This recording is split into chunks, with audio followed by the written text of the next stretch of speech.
All right, jabronis, we are live. Hope everybody can hear me. Welcome back to another Yankees broadcast commentary brought to you by the Libretti Podcast Diary Show and proudly sponsored by Spearhead Leadership. Hope everybody is having a good week so far. We got the Yankees up against the Angels tonight. I think it's on Prime. I think it's on Amazon Prime. I think it's on, I know it's on MLB.tv if you're trying to tune in. And I also think there's like a free trial of Peacock. You can get it that way too. I don't know. It was a real pain to try to get access to the game tonight for some reason. I still have no idea why Rob Manfred makes it that difficult. I mean, I know why. It's for the money. But there should be zero reason why it's that difficult to figure out what channel, what streaming service your team is playing on, and then have access to it. Anyway, Yanks are up against the Angels. Yanks have been absolute poopy lately. Even the game they won a couple days ago was really, it was an offensive duel. Pitching wasn't great. And listen, here's the thing. I don't blame the pitching at all. I don't blame the pitching at all because they're gonna get tired. First, they're mismanaged by Boone, and I'll go off on him throughout the game. They're completely mismanaged by Boone, so they're tired. They're worn out. The bullpen's worn out. You can't expect them to pitch perfect baseball each and every game, especially since the previous several games in a row, the Yankees' offense was out to lunch. And then all of a sudden, the pitching is tired, worn out. They're getting hit around a little bit. And look what happens. They had one game where the offense actually responded. And after that, it's been not great, to say the least. I'm trying to see right now I'm dealing with some error messages here, folks. So if you're in there, if you're in the chat at all, hopefully there's not too many issues. Anyway, we're going to take a quick break here so I can get this figured out. We're on a commercial break anyway, so stay tuned for the first pitch, Yankees-Angels, coming up.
All right, I'm back. I think we got it figured out. I think I got the chat up and running. I sent a test message out, so if anyone is watching right now and sees the chat, it might be up. And if you sign on after, you're not going to see it, I don't think. But anyway, I think we're good enough to go for now.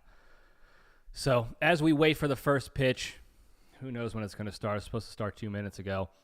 They're talking about Jackie Robinson Day, which is always, big day for the MLB.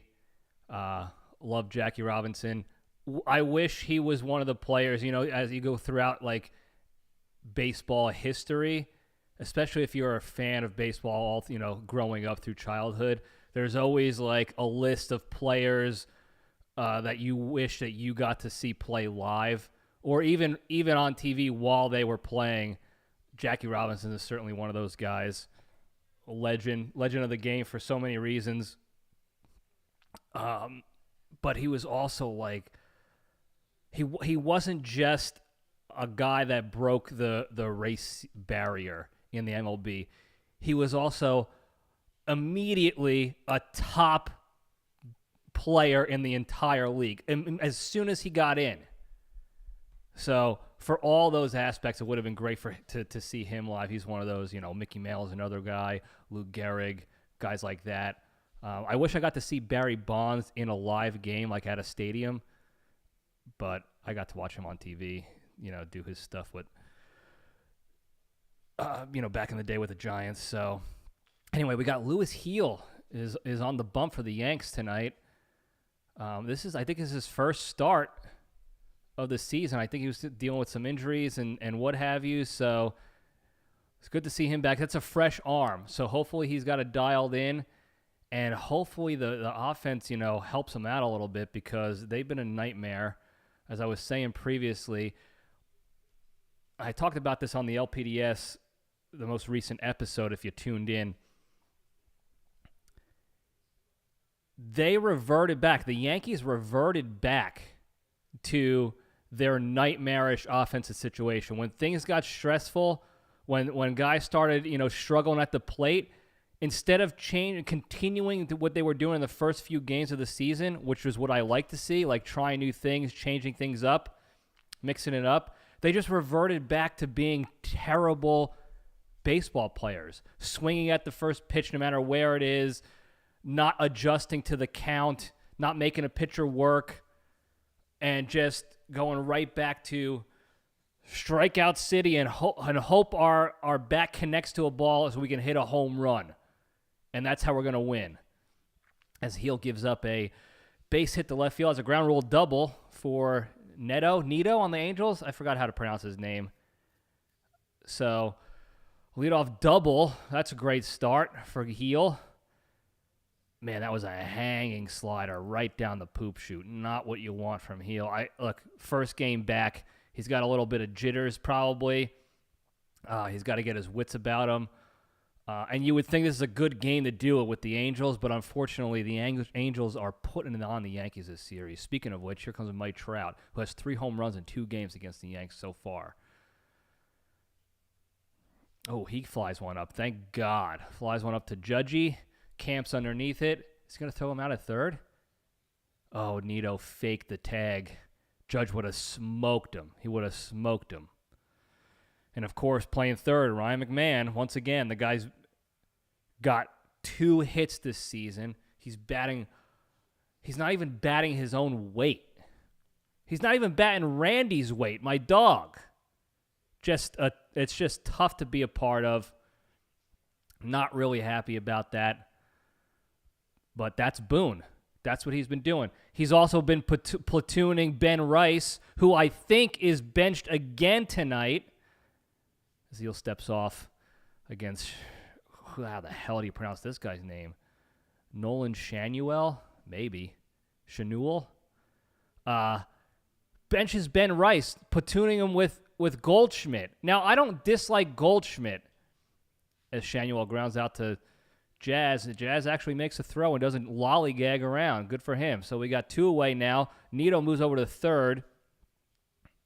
And Gil can get out of this one, hopefully, without a run.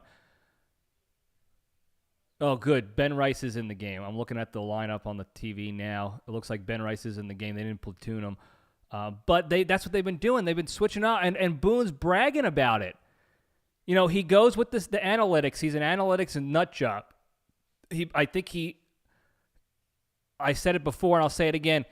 I think the big analytic that he doesn't pay attention to, among others that he doesn't pay attention to, and same with their analytics guys, is the human factor analytic. And we've talked about the reasons behind that, because they don't think people slump or get on hot streaks because they're stupid and they forgot how to. Boone clearly forgot being a competitive baseball player and a pro baseball player, and how real that actually is. As Heel goes behind 2-0 to Adele here in the top of the first. 2 out still, runner on third. The 2-0 swung on a missed for Adele. Big swing right there.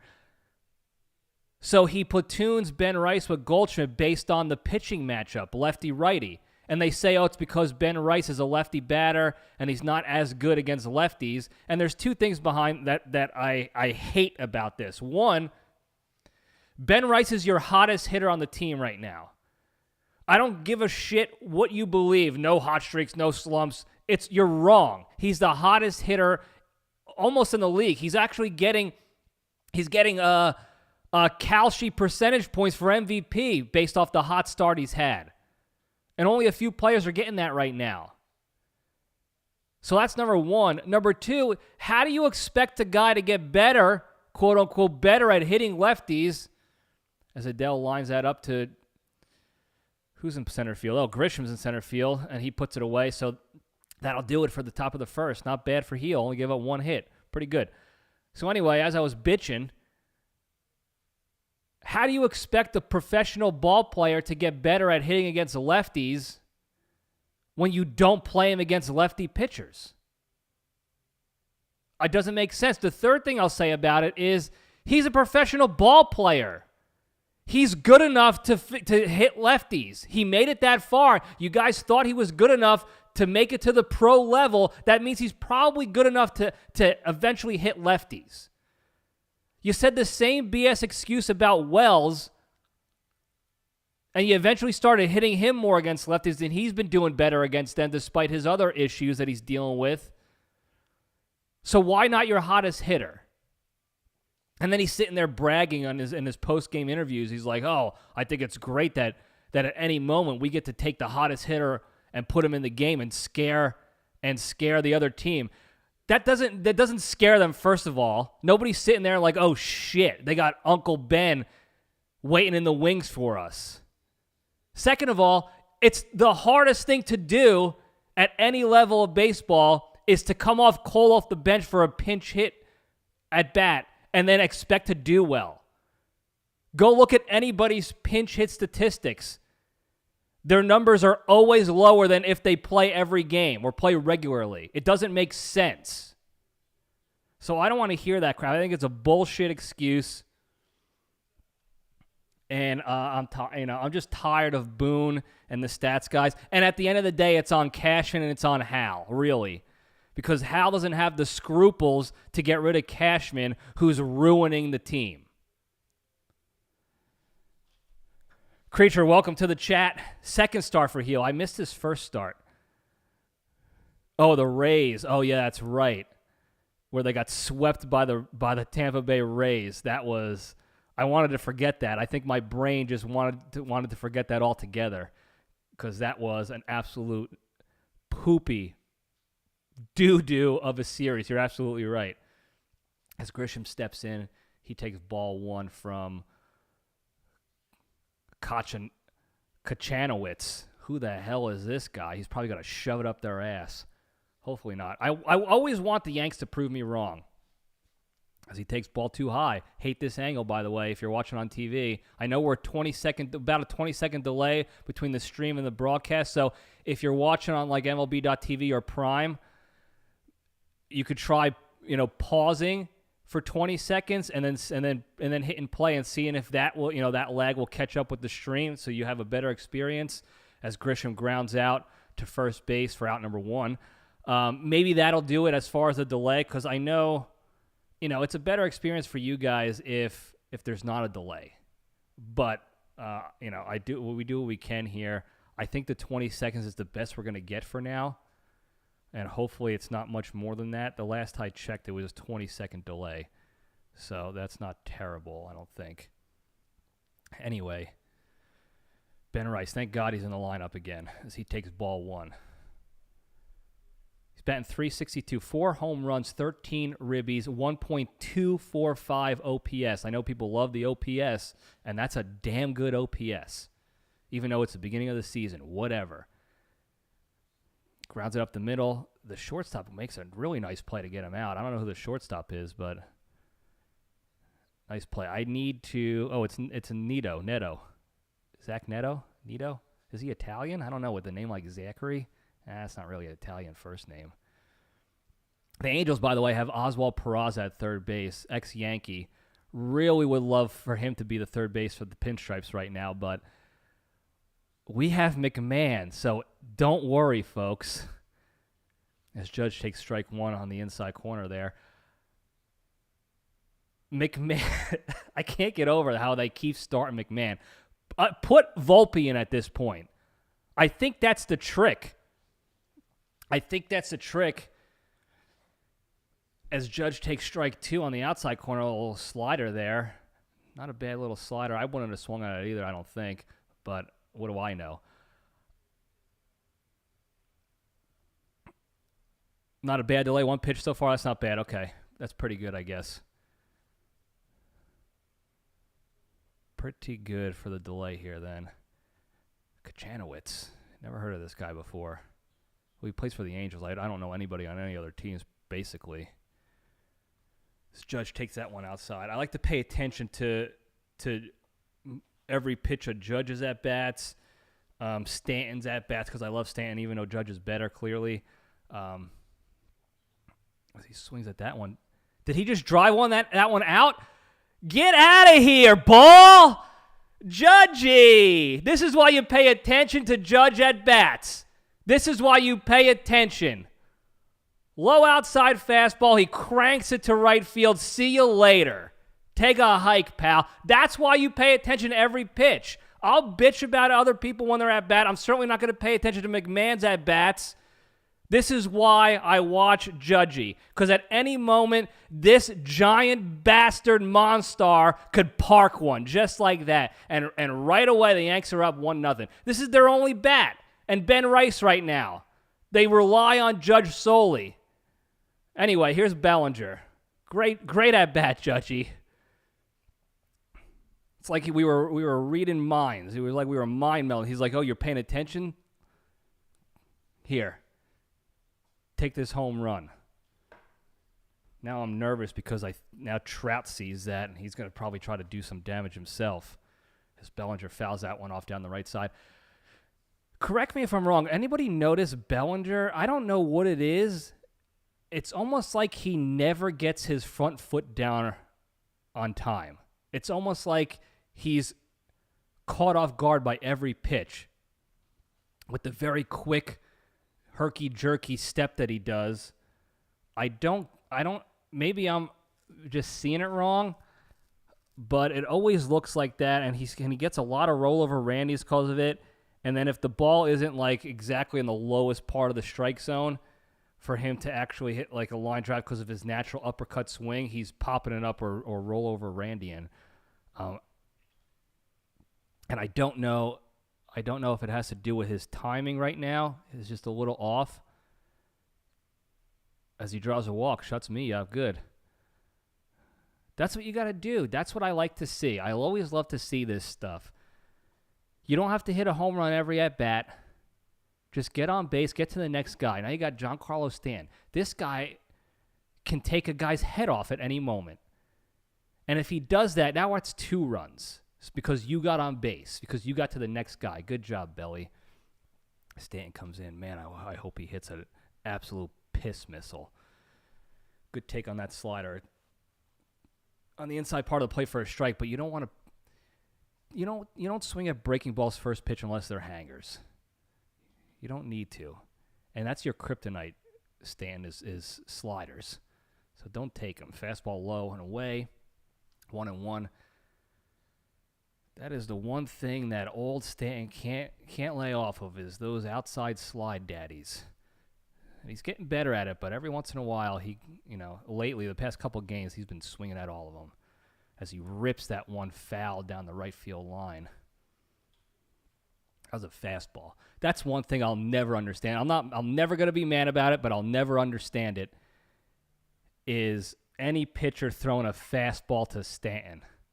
What do you think is going to happen? As he fouls that sinker back. Another fastball. Good, keep throwing them. It's only a matter of time before you end up in the morgue. You won't even feel it, I promise you. Don't worry, you won't even feel it. Stanton, please do something. Please, I'm begging you. Damn it! Struck out swinging. Poor Stanton. He's struggling. The last 3 games, he hasn't been doing great. Actually, that's not true. Last 2 games, hasn't been doing terribly well. But he had a hot start, so he's been actually contributing otherwise, surprisingly enough. Despite what the critics always say. Hey, Megfev, I see you on the comments. Don't worry. Despite what the critics say and what analysts say about him and his speed and stuff, he does contribute. Anyway, I'm going to take a quick pee-pee break during this commercial break, so we'll be right back. But I will see the chat when I come back. Don't worry.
All right, we're back. His heel gets back up there. He throws a nice little four-seamer for a strike.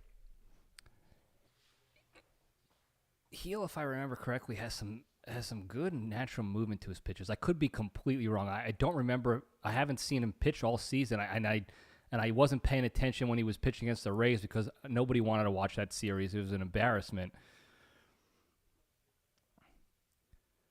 As he goes up against Moncado. Whoops. I just butcher last names. I don't know what it is. We're 2-1 here on Moncada.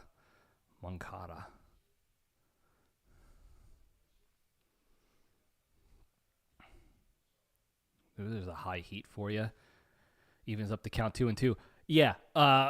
Stanton, it was given the Steve Rogers treatment. If you look at pictures of childhood Stanton, he's an unremarkable, feeble and meek-looking child. Regular as regular can be. There are some people that still consider him to be average and regular. Couldn't disagree more. But they gave him the Steve Rogers Captain America serum. And that's what he is. He's a lab-created animal. And he was built for this. Oh, I missed Moncado getting out. I wasn't out. I was busy flapping my gills. Moncado got out, and then Peraza lines out to Judgy. So we got 2 quick outs here, folks. Good job. Good job, Louis Heel, with that giant neck tattoo. Those are praying hands on his neck. They're the size of real hands. I have praying hands. Which arm is it? This arm here, on my right arm, if you're watching the stream. They're not nearly as big. These are like Donald Trump hands compared to the giant Brock Lesnar meat hooks he's got on his neck.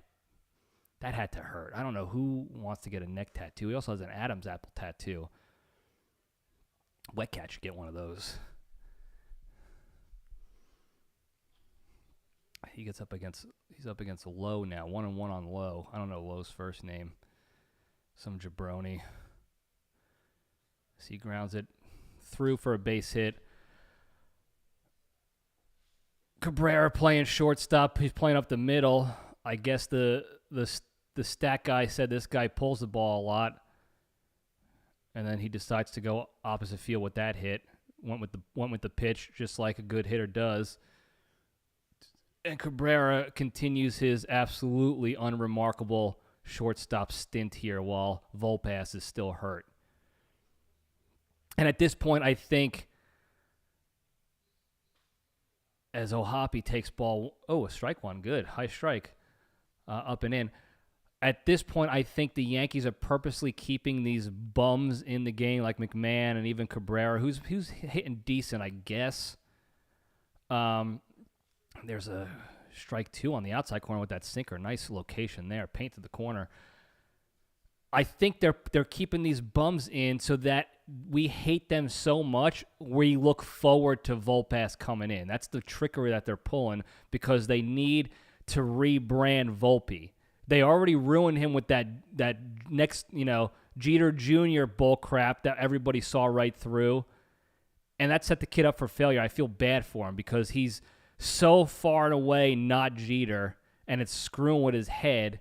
So now they're thinking, well, we gotta get the people back on board with Volpe because we can't get rid of him. Cashman can't do anything about him because he's about to be valueless to the league, and Cashman's ego would never allow him to trade him or get rid of him because then that would make Cashman have to admit that he was wrong, and he hates doing that because he's a bum.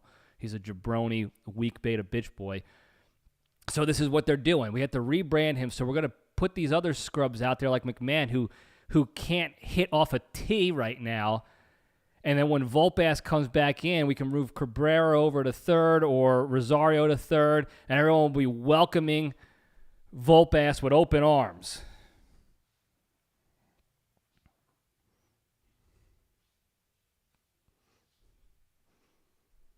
Yeah, that's what we're going to do. If you blaspheme against Stanton, you're playing third base the next time he's up. Cut of the grass, you're playing bunt D against Stanton. You better hope he strikes out on a slider. Ohapi grounds over to McMahon, who fires a first, and we got 3 outs. All right. Not bad, Lewis Heel. Another hit. 1 left. No errors. No runs. After 1.5, 1-0 Yank Daddies. And we'll be right back.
All right, we're back. Quick shout out to Good Brother Figs. I'm sporting the hat again. I'm wearing it backwards so it doesn't cover my noggin too much. But shout out Good Brother Figs for the sweet NWO style ball cap here. Thanks for that. I don't even think he's on paying attention. He's probably busy selling fig daddies or something. Anyway, who the hell is up right here? Oh, Jazz is doing the old-timey uniforms with the baggy pants. I mean, this guy has been... I don't dislike him, but he's been all flash, all talk, and nothing to show for it so far this season. The poor bastard can't get out of his own way, and now he's got these MC Hammer pants on. You're already struggling enough, dude. You're batting 177. You got 3 RBIs. You're 50 home runs short of your 50-50 year that you claim to want to have this year. But I guess, whatever, do something different. Change it up. I guess the other pants, the regular pants, weren't working for you, so maybe this will do it, hopefully. Shut me up. Get a home run. Get a base hit. Do something out there, finally. As he takes that one, 3-0 for a strike. Good take. That's not bad. You don't have to swing at every pitch. There you go. Have an approach. 3-1 here from Kachanowski. Rolls over to right to the third base side. First base side, hello. He should just try to bunt again. I don't know if you can run in those pants, but put the ball in fair territory. Try to get something going, Jazz. I know you're struggling hard right now, but shit. Let's see what we got. Takes ball 4. Okay, we'll take it. 90 feet. You need that. You need that confidence booster. Now you're on the base pass. Now you can get a stolen base. Even though, what are the odds Wells swings first pitch? A guy just got walked. Let's see what Wells does. He's batting 178, only a tit hair better than Jazz. Don't swing first pitch. Please don't swing first pitch. Swings first pitch. Roll over to the pitcher. Bobbled it. Thankfully, he didn't get the double play. I mean, what are we doing, Wells? Why did I predict that future? How are you so predictable that some crumb bum sitting in his living room is able to figure you out that quickly? You think professional level scouts and coaches and players aren't going to be able to figure that out? They could throw you literally anything. They know you're going to swing first pitch.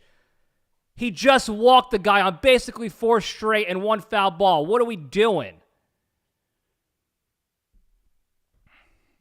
Caballero, you got to pick him up. You're only a tit hair better than Wells at batting 179. What the hell are we doing here, Yanks? 506 OPS. That's abysmal. That's my OPS right now. Just sitting here. Good. That's what you do. Take pitches. Now you have a hitter's count 2-0. Now he's going to come in with a fat, right down the dick fastball for you. Otherwise, you're taking it again. Now he has to come to you, or the pressure's going to be on.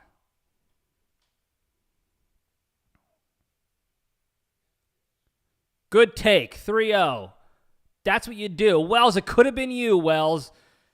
But you're so damn predictable, and you can't get out of your own way. You're worse than Jazz. Unbelievable, dude. Unbelievable.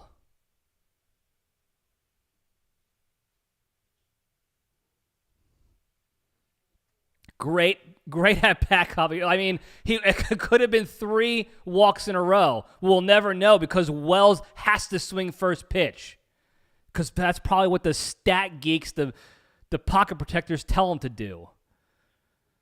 Oh, boy, Ryan McMahon, here's automatic out. Just don't swing, dude. You have a better chance of producing for the team if you just don't swing.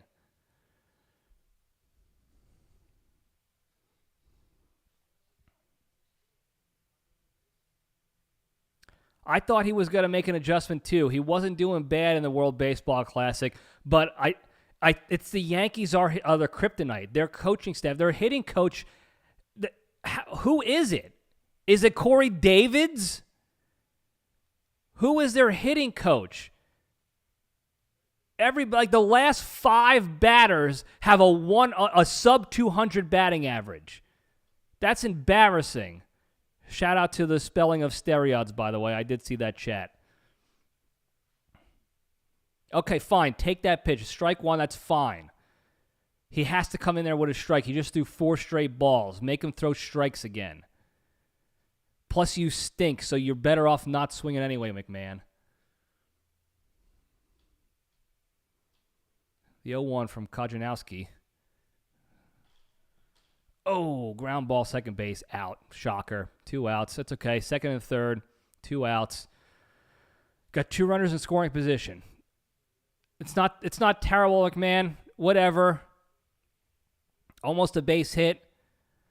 They were playing, pull side, but also double play depth, so they were still able to make that play. It was a good diving play by the second baseman. Not too mad about it. Whatever for you. So now it's up to Trent Grisham to try to do something here. He takes ball out. That was actually a strike. Damn, that hit the corner, but the catchers stink these days. They don't know how to catch anymore, and he made that look like an awfully outside pitch. So base hit brings in 2. A little base knock. Do something here. Takes that one for a strike. 1-1. It's okay. Trent Grisham might be the only one who has better pinch hit stats than regular playing stats. He might be the anomaly. Base hit. There we go. 1 run scores. Jazzy in. Caballero? Sure does. Trent Grisham. What did I say? Base hit brings in 2. Trent Grisham comes in clutch. A nice little base knock. You don't have to play home run ball every at bat. Great work, Trenty. Great work on a little changeup. He went with the pitch outside. Nice little line drive ground ball. How you doing? Through the 6 hole there, brings in 2. Beautifully done. Beautifully done. On, over, in. On, over, in. You play baseball like regular baseball, you can win games. As Uncle Ben Rice gets in and takes strike 1 on a breaking pitch high, take that. Spit on that shit all day. Breaking pitch, first pitch, unless it's a hanger. So we got 2 out, 1 on. Grisham at first. Ben Rice at the dish. Pick off the Trent Grisham. Trent's a little sneaky on the base path. He's not the fastest guy, but he's a pretty decent base runner. He's almost the opposite of like a Brett Gardner, who was all speed and 0 base running awareness. Tony, thanks for coming in. Hopefully you hear my shout out before the delay hits and you sign off. Thanks for the support. Always love to see it. I'm reading the comments in between pitches. Ben Rice, a 1-1 from Kachanowicz. Outside, 2-1. Hitters count now. Benny. Yanks are 6-9.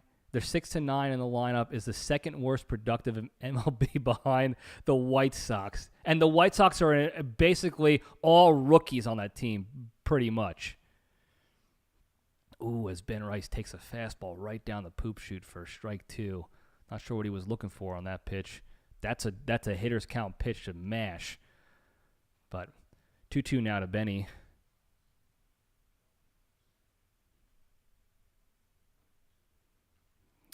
Ground ball up the middle. Shortstop Neto steps on second to end the inning, but not before Trent Grisham comes through, brings in 2 runs on 1 hit, couple walks, no errors, 1 left. At the end of 2-3-0 Yanks. We'll be right back.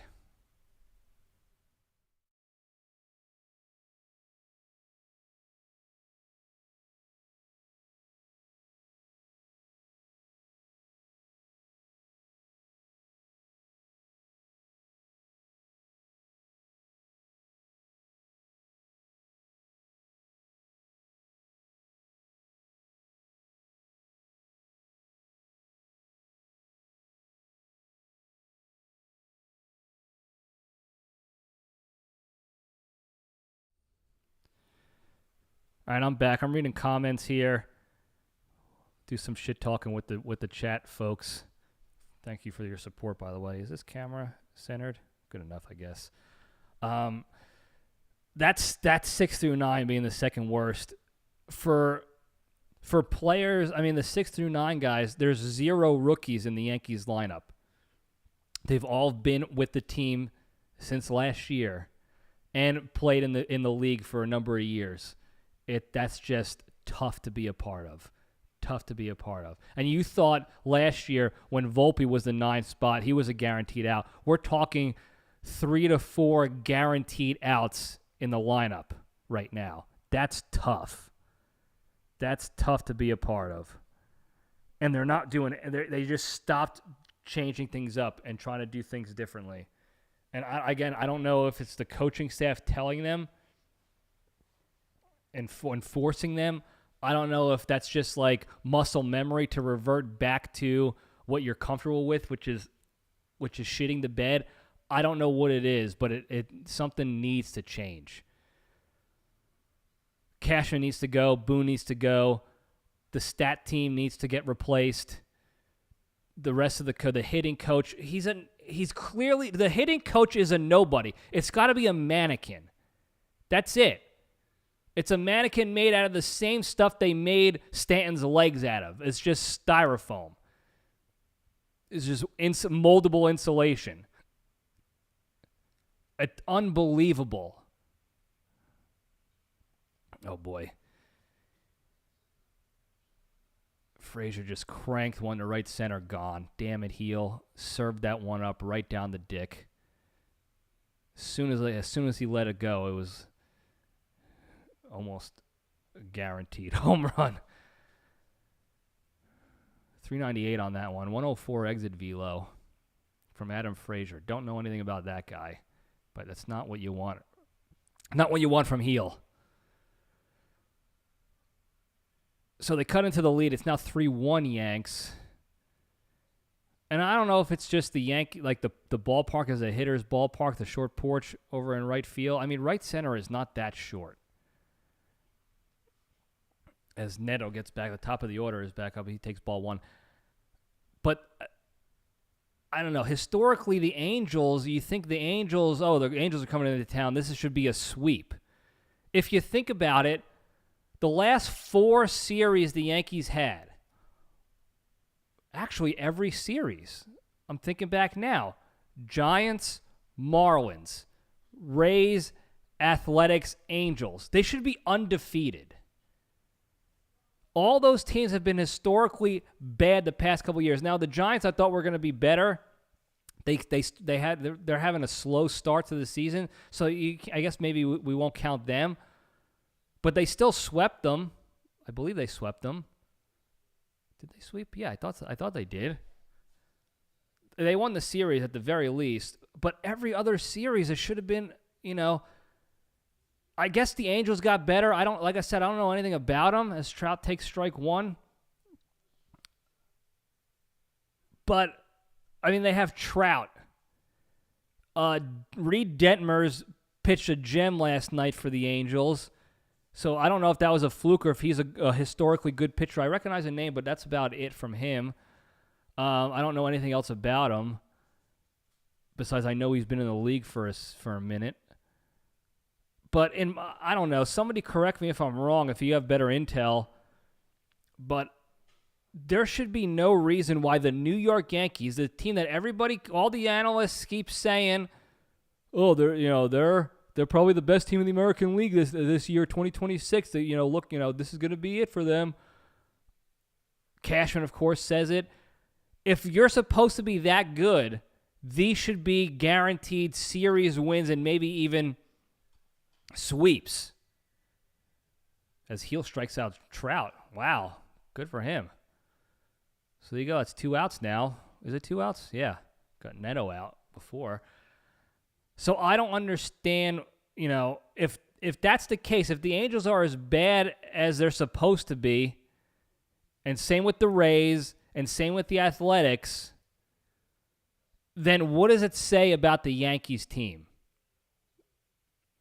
And guess what? Cashman and Boone can't say, oh, well, we're slumping right now because you said all in the past 1,000 times, one way or another, we don't believe in slumps and hot streaks, so you can't say that. What you can say, though, based on your words, is we are what we are. And if that's the case, then you stink. As Shanuel grounds up sort of the middle, Jazz makes a nice diving play to get him out for the third out. All right, Jazzy, flashing a little bit of leather, trying. Not mad about that. Good catch, good dive, good throw, planted his feet, didn't lollygag. All right. Anyway, I got to cool off. I'm going to take an actual break here because I don't want to bitch. We're supposed to be Yankees fans, and all I'm doing is bitching. I don't like that about myself right now. So I'm going to take a quick break. We'll be right back.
All right, we're back as Judgy gets to the plate.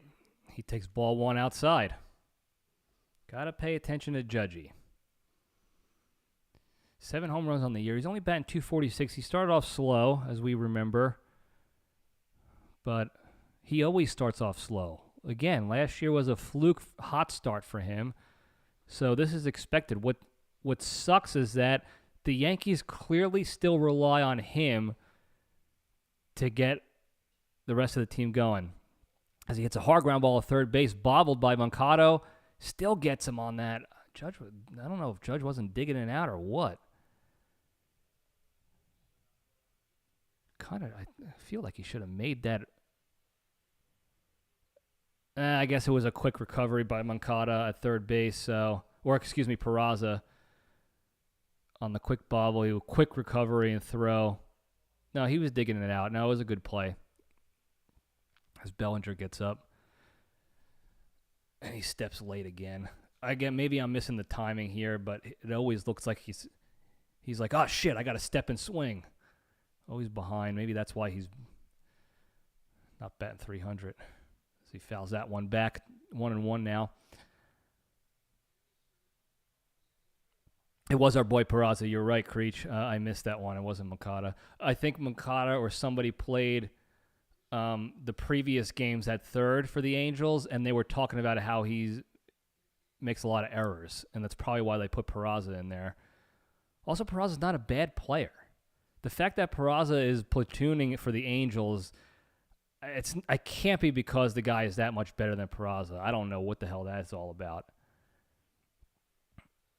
As Belly gets a little jam shot to right field, and it drops in for a base hit. Oh, he's digging for 2.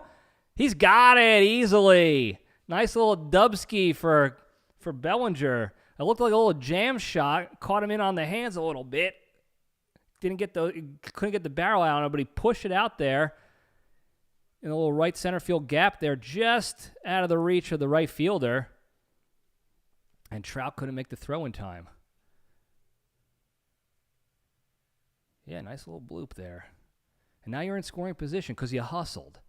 That's another thing. Where these guys don't hustle on what might seem like dinky fly balls. As Stan gets to the plate. Hold on, we got Stan up. Take strike one. That was a good sinker. Man, that tailed right back into the outside part of the plate there. That was a good pitch. Nothing you can do about that from Kochanowski. Stanton takes the 0-1. Ooh, another good pitch. Slider high and outside. Kryptonite for Stanton. And now he's in the hole 0-2. Got to pay attention to Stanton. Nope, don't swing at that one, Stanton. John Carly, spit on that one. Leave that for the worms. 1-2 now.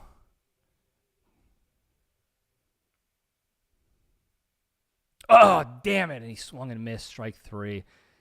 Struggling. He had a hat trick last night, 3 strikeouts and a ground out.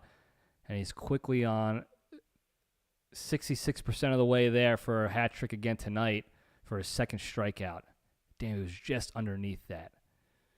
He's pissed. I'm pissed for him. As Jazz Chisholm gets in. He walked first at bat. Let's see what he can do here. 2 outs. Little base knock brings in a guy, though. Good take. Leave it down for the worms, kid. But what I was saying before was when you hustle, you don't have to run 100% sprint speed like you're going 100-meter dash in the Olympics every time. But if you hustle out of the box, you give yourself that opening to get that leg out that double, get that extra base like Bellinger did, and that changes the game. That changes the setup of the defenseman. It changes what the batter can do at the plate now.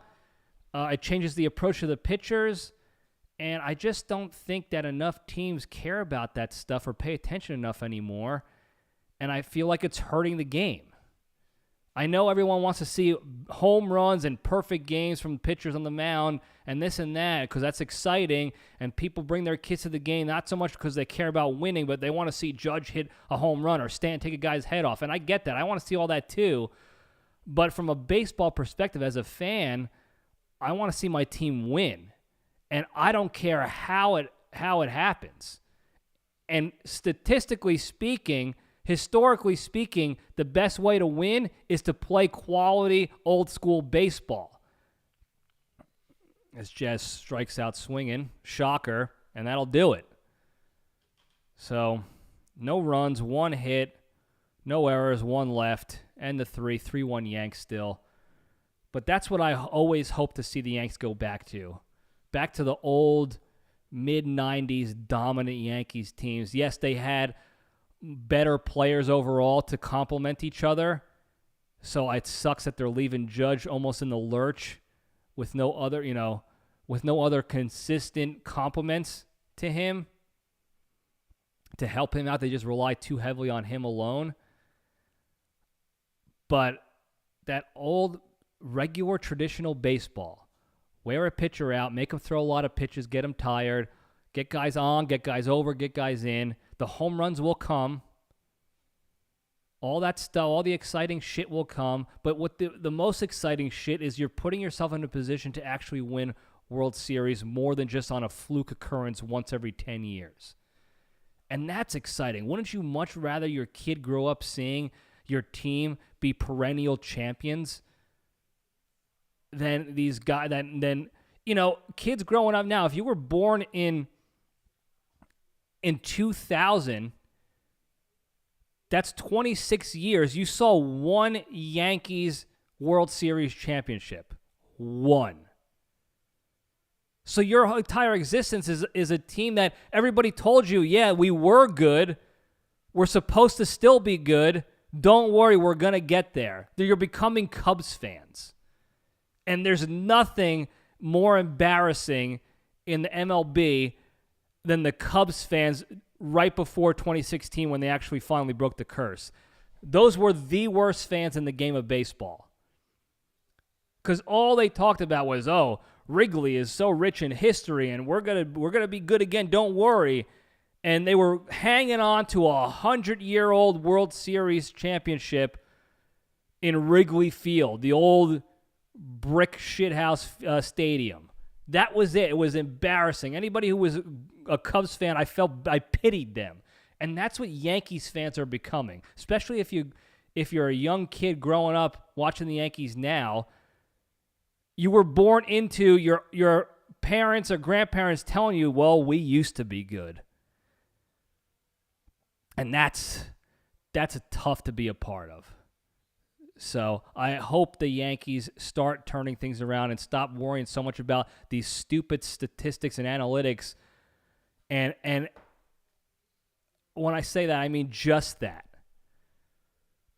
Add in the human factor analytic. Have a little in-game feel to your coaching. The fact that Aaron Boone automatically is going to put Goldschmidt in against a lefty pitcher no matter what is weak coaching. I'm sorry. That's weak coaching. Especially when your guy, Ben Rice, is smashing basically everybody right now. Have a little in-game feel. Understand the situation at hand. And yeah, you're going to have a lot of winning seasons in the regular season, but if you don't change shit up, as Heel strikes out Adele, pretty good there for out number one. If you don't change things up now so that you're ready come playoff time when you really need to play a different game altogether, you're going to have the same outcome as the last 15 years of just non-competitive playoff appearances. As Heel starts Moncada off with a slider, 0-1 now. Yoan Moncada.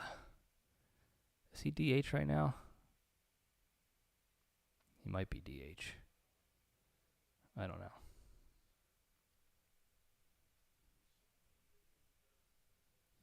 You're 100% right, Creech. They're focusing on a formula that can win 90 games, but never several postseries and series.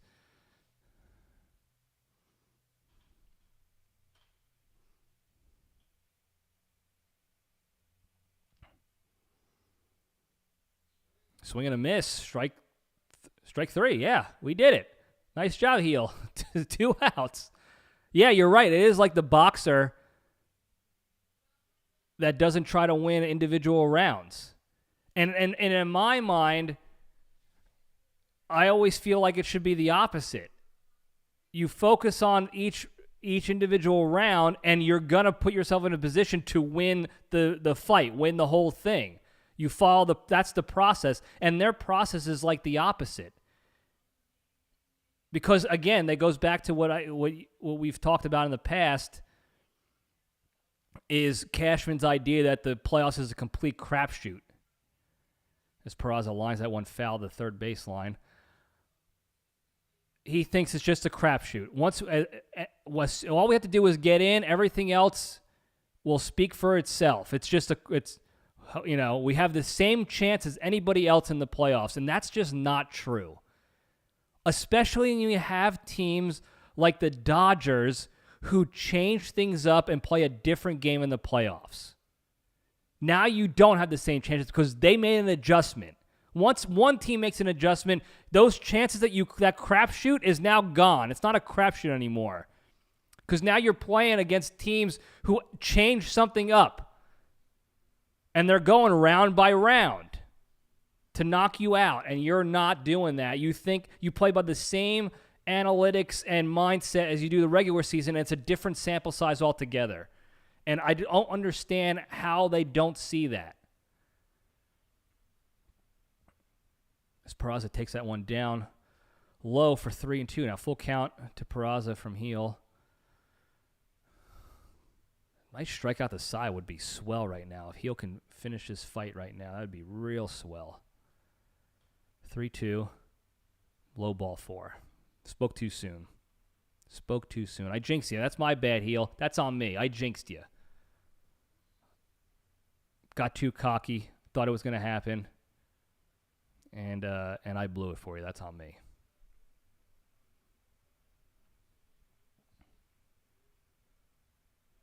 Looking at Heel and Ben Rice and the gang talking to Peraza before the game today. Stop talking to the enemy. He throws over to first to try to pick off Peraza. He gets back safely. He's only got one more. Josh Lowe hit a single in the second. He's the one who hit it past the shortstop. He's bad. He's poopy too. Man, it makes me even more mad. Guys like that shouldn't be getting hits against the Yankees. Swing and a miss there on a four-seamer. Heat, 96 on the outside corner. Great pitch there. 0-1 now. Just getting out. Third out. Don't even get him in scoring position. As Low Fouls tips that one back into the catcher and the umpire, so it's 0-2 now. I've said this before, and I'll say it again. I like to get everyone else's thoughts on it. The catcher sitting on his knee when there's a base stealing threat on the base paths, I'll never understand it. Especially guys like Wells, who is not quick enough to make that adjustment. He doesn't have the strong enough arm to rely on for stuff like this. So I don't understand it. I have my thoughts on it. I would love to get anybody else's thoughts on catchers these days. But it's almost like they don't care. Like they're not training you they're not teaching you how to be a good catcher. They're just teaching you how to not be a bad one. There he goes. Peraza steals easily because Wells. This is now the fourth or fifth time I've seen Wells sail one off the right side, and the second baseman or shortstop has to dive towards right field to save the ball because he's not quick enough to turn his body and get a good throw off from his knee, and his arm is not strong enough. This is what I'm talking about. He just, again, as I'm talking about Wells, I'm predicting the future of Wells. And that shouldn't be the case. You're a professional ball player. I'm not supposed to be able to do that easily. I'm not in the pros. I'm not the opposing team. You think they haven't figured you out yet? Why do you think Peraza stole on you, you bum? Foul tip for Lowe, still 2-2. Now you got a guy in scoring position. Luckily, Lowe bats 140, and the odds of him getting a hit are low, but who knows? He already got one hit today, so maybe he's done for the day. You hope, anyway. He takes that one up and in, so it's full count now. You got a base to give, so it's not the end of the world, but get a strikeout here. Finish the fight. Wells challenged. He missed that challenge. Come on. He hasn't been terrible with challenges, Wells, from the catching position. He just happened to be wrong on this one. But, yeah. I don't have a lot of good things to say about Wells these days. I don't dislike him, though. I still think he works hard. I wish they just had better mentorship and coaching to actually get him to become a good player, because he's not good. There we go. Strike three on a slider. See you, Low. That's it. He got his hit already, and that'll do it. So no runs, one hit. Was that a hit by Peraza? No hits, one walk, no errors, nobody, one left on. So Yankees coming to bat in the fourth inning now. Still 3-1. We'll be right back.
All right, welcome back. Speak of the devil. Austin Wells up at the dish now. Let's see if he can finally take a first pitch. Just throw it in the dirt. Make it so obviously bad he can't swing at it. Please. Bet 174. 1 RBI. Yikes. I have 1 RBI this year. There we go. Take that pitch. Ball 1. See what happens when you take the first pitch. You're still in the at-bat. Crazy. See some pitches. There you go. Leave it for the worms. 2-0 now. Smarten up. Keep it going. 2-0 now. Hitters count. It's got to be a good pitch. Don't do anything stupid. Not your pitch. That's fine. That's fine. Not your pitch. Good pitcher's pitch there. Not a good hitter's pitch. Leave it. That's fine. 2-1 now.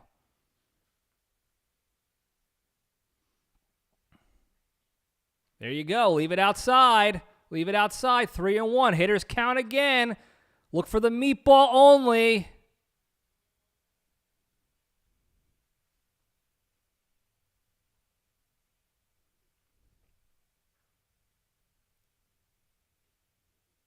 That's okay.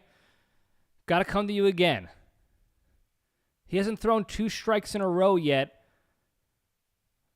on batters looking. Only if they're swung. So keep that in mind here, fella. There you go. Great at bat. Great at bat. Look, you didn't swing at all. You made it on base. Crazy. You can pick one ex-Yankee from the last 10 years, so 2016 on, to add to the current roster. Can't be Juan Soto. Okay. Ooh. I'm trying to remember who was on 2016. Jeter was gone in 14, right? Was A-Rod was gone before that too? Let me think about this as Caballero steps in. He takes first pitch strike. I believe A-Rod and Jeter were already gone in 2016. Damn. Who else was there? Was Swisher on the team still? Ooh, Caballero bunts. Foul. Way foul. I thought it looked better than the TV angle made it look better than it was. Not even close. Hey, try and do something different. That's fine. He saw the third baseman, deep a little bit. So, not mad about that. 0-2 now. Now you got to fight. Don't try to hit a home run. Just fight. Giambi was off the team then. CC? Does it have to? Are we talking offense or pitching here, Creech? All right, the 0-2 from Kachanowitz. That's fouls that off his leg. And we'll do it again. Kachanowski. Ooh, they're showing a replay of Darryl Strawberry. I'd take him in a fucking heartbeat.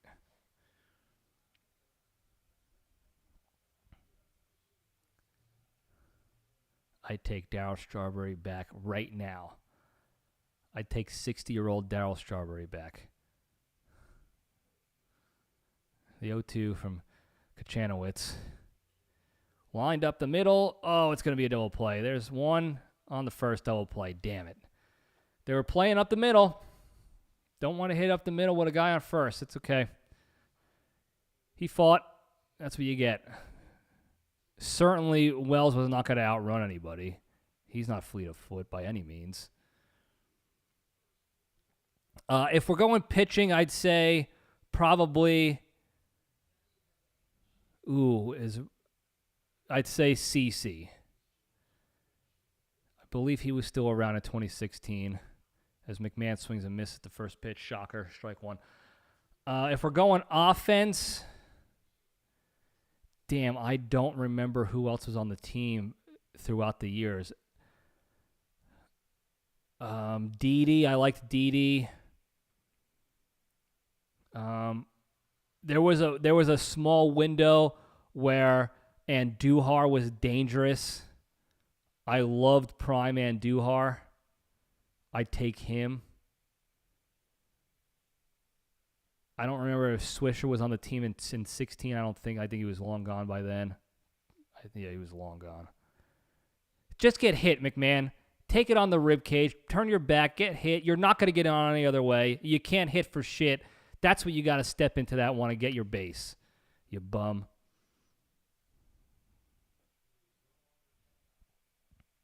Okay, so I don't want 2-2 as he swings and misses at that one. You could have been on base, McMahon. I don't care. CC in 2016 was still better than, Weathers is now and Jake Bird is now. So, pitching, I'd take CC. If we're talking hitter, as McMahon flies that up down the left field line. And Lowe makes the catch for out number 3. What are you shocked, McMahon? Are you shocked that you hit it in fair territory? Is that what you're surprised about? Didi, I think his last year was 2017. You're right. It is extremely sad how tough it is to come up with a player to pick outside of Judge and Soto on the offensive side. That's how bad Cashman has been doing as a GM getting talent. I don't want to say it. Mainly half because I don't know if he was around, maybe in 2017 was his last year, 2018. But at this point, I might take Gardner back over some of these scrubs we have on the team now. At least, Gardner, career, he was a 260 hitter. Now that's average for back when he was in his prime. So he was an average ball player all around. And I hated him for a lot of reasons because I think the fans overinflated his value as a player. Maybe not so much to the team because he was a good team guy. But as a player, I thought he was just an average player with a lot of potential that he never really came to fruition. I thought he could have been really great. He was super fast. He was strong. If he just learned how to swing a baseball bat like a real player, he would have been deadly at the plate. And if he had a half a brain inside that giant alien noggin of his, he would have been a way better base runner. He would have had way more stolen bases. But he was average. So I'm batting 260 now on the Yankees. I'd take that. I'd take 2016 Gardner over McMahon. I'd put Gardner at third base as a lefty over McMahon right now. Prime Gary, that's another tough one for me because I hate Gary Sanchez. But he did have like 2-3 years where he was lethal. He was lethal. Fat Gary. He had a couple really good years where it was like, oh, this guy's going to be something. And then he completely just put it in autopilot. And now he stinks. Stinks. And he stinks so bad as O'Hoppe just smashes that one to left field. Goodbye. Laser beam off a heel. And now it's 3-2. Absolute laser beam. Solo home run. First pitch. 114 off the bat. Hit that one 427. Jesus, heel. Can't do that. Yeah, we talked about this before. Some people consider Stanton to be average. That's terrible. Yeah, it seemed like Creature. It seemed like you were under duress making that comment about average and Stanton. Absolutely brutal. So it's 3-2 now, Yanks, as Frazier steps in the dish. Man, he actually got around on that high heat. It wasn't as terrible a pitch as I thought, but O'Hoppe just turned on it. Man, he blasted that one. He got all of it. Yeah, Prime Gary was good. I take Gardner at this point. It's tough because the Yankees have been so mediocre the past decade because of Cashman's idea of like trying to play this money ball situation. And what's crazy is he overpaid so many guys. And it wasn't even like it was shit money ball. It was like he got these guys that you're supposed to pay less money to get a couple of guys, but he'll pay Aaron Hicks $30 million a year for 3 years to do nothing, to be an absolute chode out there, cost him several games. And then he's like, oh, we don't have enough money to pay for other players. He did it this year with Grisham. And I love Grisham, but he's not worth $22 million. And they gave him that stupid offer. And, of course, he took it because he's not an idiot. And then they used that as the excuse. Well, we have $22 million. You know, we have to pay Grisham. It's not deferred, so we don't have enough money to pay for other players now. Bullshit. Bullshit.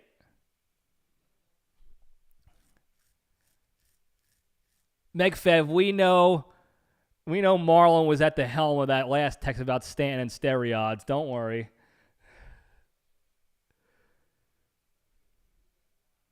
All right, so Neto's up. It's 1-0 to him. 1 out. 3-2 Yanks still.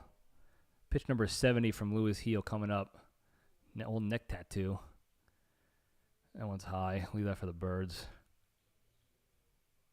Yeah, there used to be a time when, if you look at the Yankees lineup, you can arguably pick 7 or 8 of the 9 guys as your pick. Is like, oh yeah, I take, you can argue 7 to 8 of the 9 in their rotation, their lineup, as being like, oh, this is the guy I want. Now it's like, over a 10-year span, I'm struggling to come up with 3 total guys to talk about.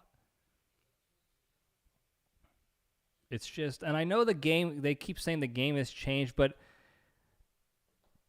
it's not because the game has changed. It's because these GMs and these front office wieners are actively trying to change the game. As Heel walks Neto. You were ahead in the count and you lost it. I don't know what happened. In that 15-second rant, you walked them. Ooh, prime DJ LeMahieu was also good. I was heartbroken on his demise, his downturn. Now, a lot of people can argue that after his contract year is when he started shitting the bed, but I also think it was mainly his injuries and the fact that, it was the same injury over and over again. It wasn't like he had all these different injuries pop up. It was basically the same foot injury. And it was like, I don't know if they were rushing him through rehab because they needed his bat out there, or he was rushing, or they just have shitty rehab folks. Oh, boy. Trout, gone. See ya. God damn it. What did I say before? Judge is smirking. He knows it. Judge hits the home run in right field, and what did I say? I said, Trout's looking at that. He's probably got a match. Unbelievable, Heel. Just walk him. Just if you don't have the confidence to pitch against them, just walk them. Now the Angels are up 4-3. Are we kidding here? That the Angels are a threat to the Yankees on a consistent basis now? What the hell is going on?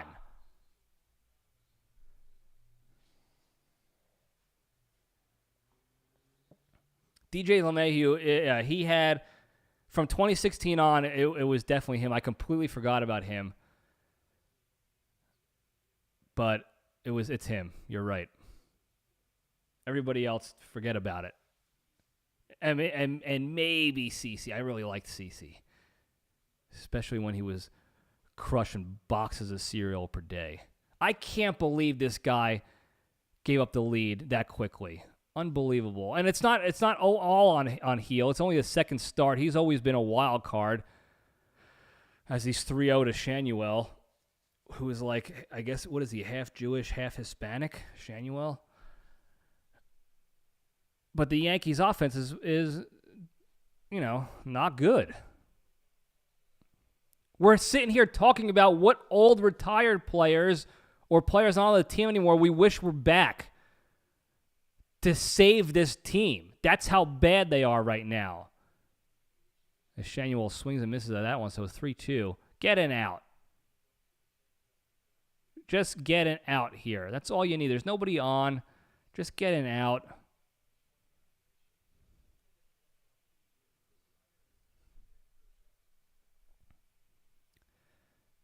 No, Paul O'Neill just said it. His slider has not been real sharp tonight. You're right, Paul. He's been throwing meatballs with that slider. He grounds to second. Jazz makes the throw. There we go. 2 outs. There you go. Good bounce back at bat.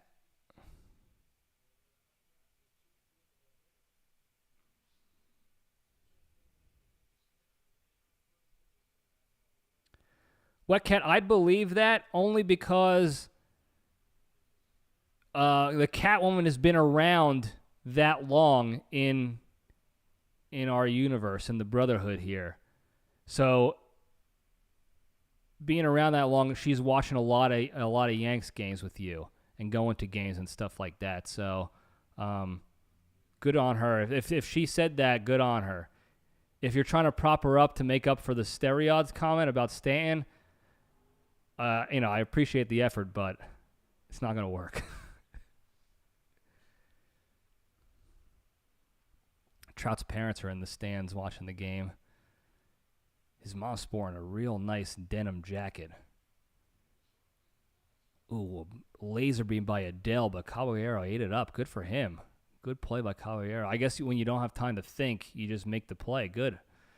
So they got out of the inning, but not before Trout does it again. It's its 4th home run against the Yankees in 3 games.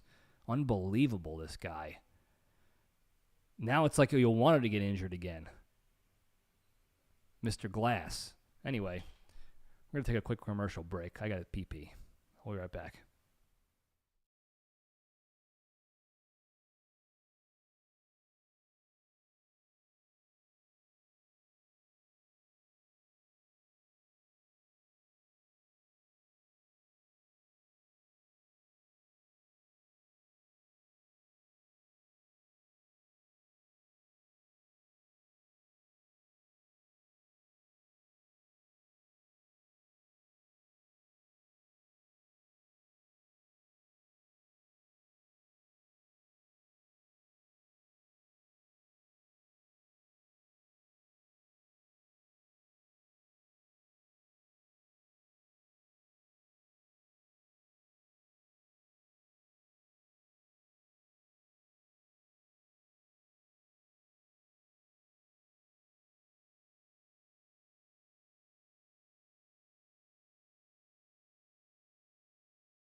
All right, we're back.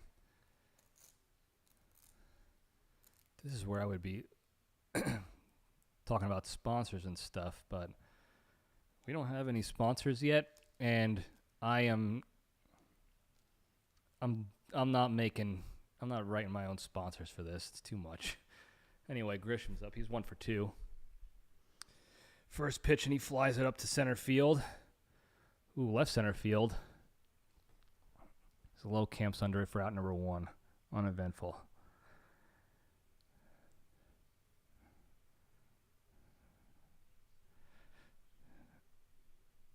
As Ben Rice comes to the dish, he's 0 for 2 with a ground out and a fielder's choice. Putting the ball in play still, because he's hot. That's what happens. Even when you're not hitting, you're still hitting. You know what I'm saying? Takes that one for a strike. If that was a real strike, that was a good pitch. Low and away on the black there. I did like Todd Frazier, too. He's a Jersey guy. I remember as Rice swinging for the fences, he was looking for a 6-run home run there.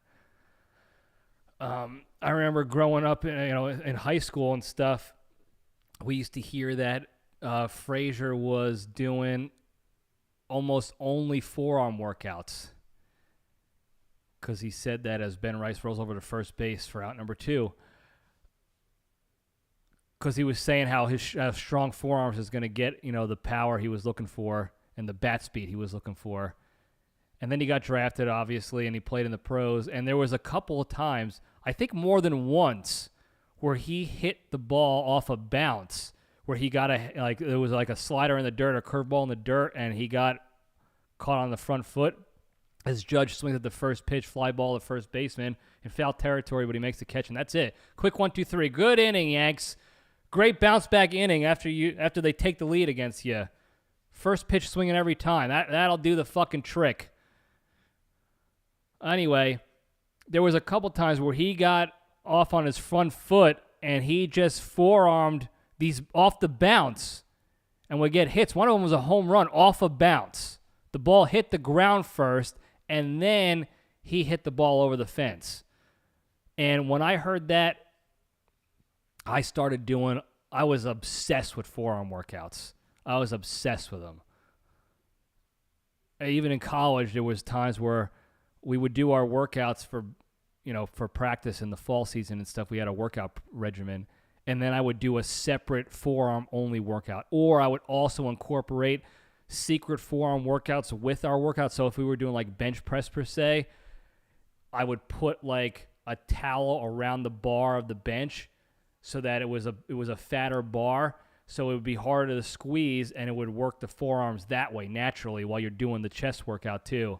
I was doing all of that. I wanted giant forearms. I wanted to be able to bounce the ball over the fence.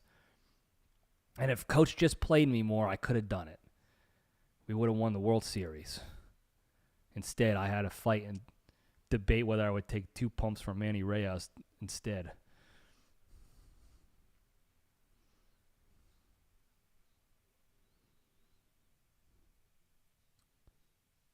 Prime Severino was also good. Orty, I'm looking at your comment now. He seems to be doing okay against the Yanks so far this year. Is he on the Angels right now? I think he pitched against them once already. He pitched in the WBC.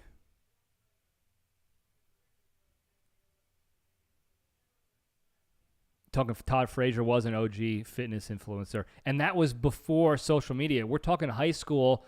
I remember the first time I heard about it, I was a junior in high school, and he was a year older than me, and he was playing on his public high school in Toms River, I think.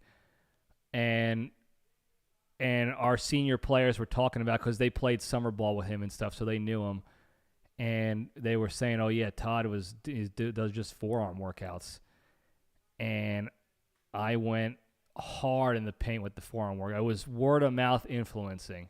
And because it was Todd Frazier, we all knew he was going to get drafted. You know, in high school baseball, even in college too, it's still, the baseball world, even though it's bigger in college, it's still a small community. High school especially, I know there's nationwide, there's a bunch of obviously high school ball players, but in your region, especially New Jersey, is not that big. As Moncada, oh boy, grounds out the short. I thought Caballero was sailing that one, but Ben Rice pulled it down for out number one. There's a lot of, it's still high school. There's a lot of rumor mill and hearsay and talk between teams, especially if you play on a competitive team. Now, I'm not saying I was the be-all, end-all of baseball, but I played on a good team. We won state championships. We had guys drafted. Eric Duncan was drafted my sophomore year. He was Gatorade National Player of the Year, drafted by the Yankees first round. Rick Porcello was on the team when I was a senior. He was a sophomore. Cy Young Award winner, pitcher for the Tigers, Red Sox, Mets. So I was on a team of good players. So they all knew other good players because they all played summer ball and stuff together. This one's hit. Ooh, they got him. Peraza hits one up the middle to Hill, who replaced Heel. Bounce off his glove. He's usually pretty good as a fielder with PFP's Hill, but it bounced off his glove, and Caballero picked it up and made the play anyway. So we got 2 away now for Lowe, who's 1 for 2, who's batting 140. So all the good players I played with these guys in summer ball, in Cape Cod leagues, all that shit, all the AAU teams, and they got, they got to talking, and that's how the word spread. That's how the influencers spread back in the day. Tim Hill does look old. I don't know how old he is. There's another one up the middle. He gobbles that one up and ends the inning pretty quickly. Good job by Hill. So no runs, no hits, no errors, nobody left on base. Still 4-3 Angels. Let's see what the Yanks can do now. Stan's due, by the way. Stan is due for a smash here.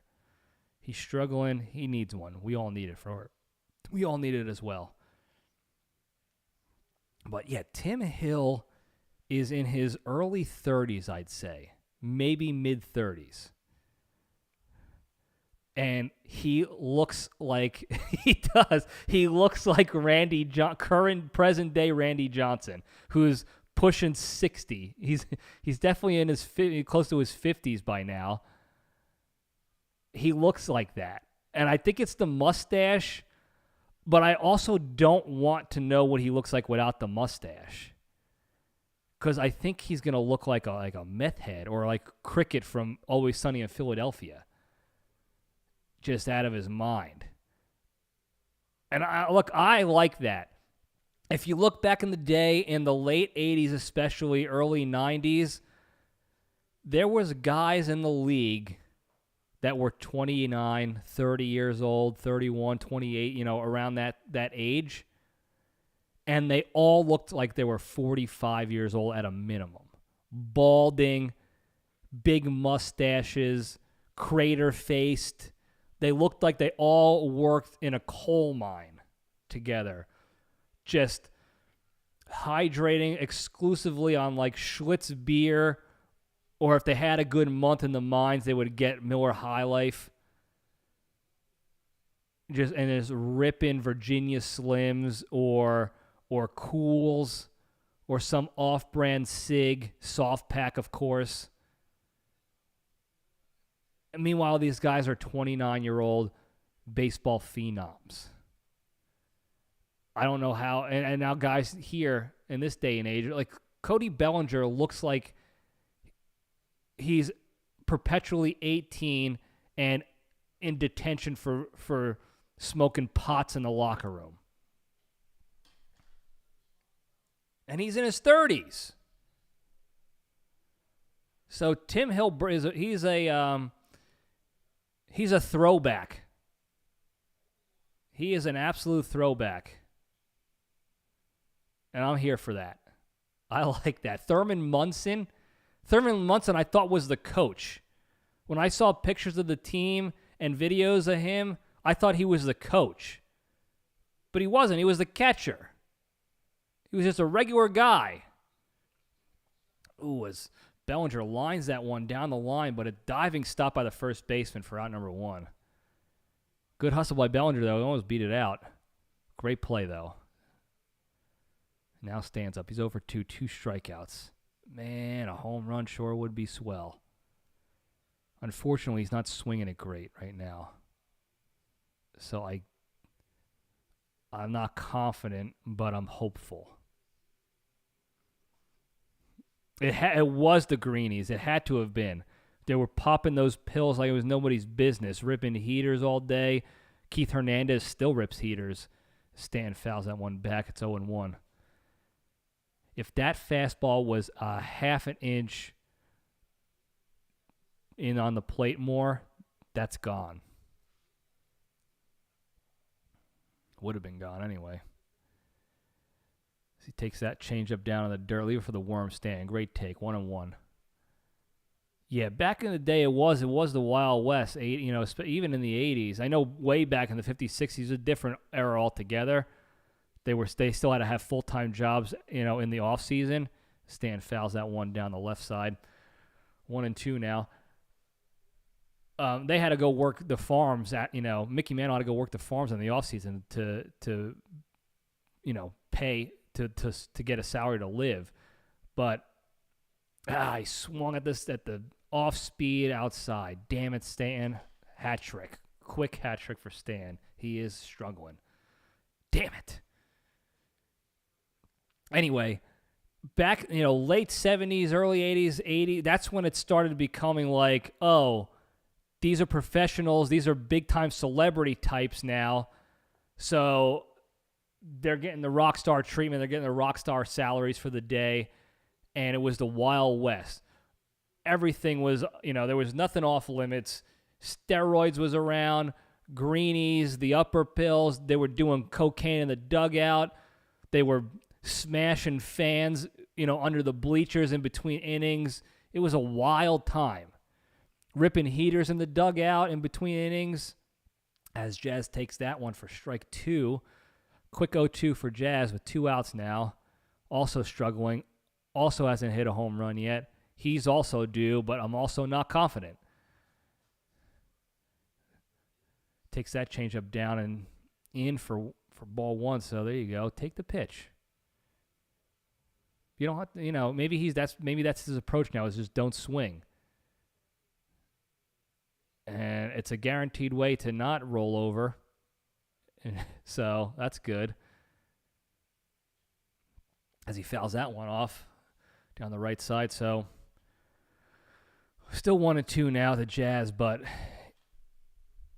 yeah, the 80s was a weird time. I don't know if it was I don't know if I would have wanted to be pro baseball player age around that time. Like if I went to high school in the early 80s to play professional, potentially be, professional ball player by the late 80s or something. Because while,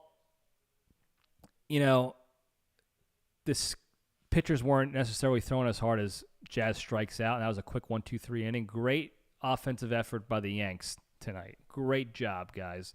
They had one good inning pretty much.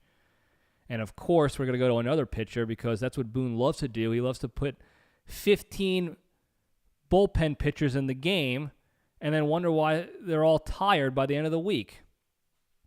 Anyway, while pitchers weren't, the average speed of a fastball was probably in the low 90s back then. So it would have been a little easier theoretically to hit because you're not pitching, you're not facing 97, 98, 100 mile an hour cheesers, which are hard to hit. But at the same time, they were better ball players overall. Greg Maddux was one of the best pitchers to ever play, and he only threw 92, 93 tops. Plus, these guys were coked to the gills. Just absolutely blasted. Listen to the stories from Strawberry and Doc Gooden and Keith Hernandez and the gang. The 86 Mets. Those guys, half of them don't even remember that year because they were always blasted on some sort of performance-enhancing drug or just a drug. And I don't know if I can handle that. I'm a little guy.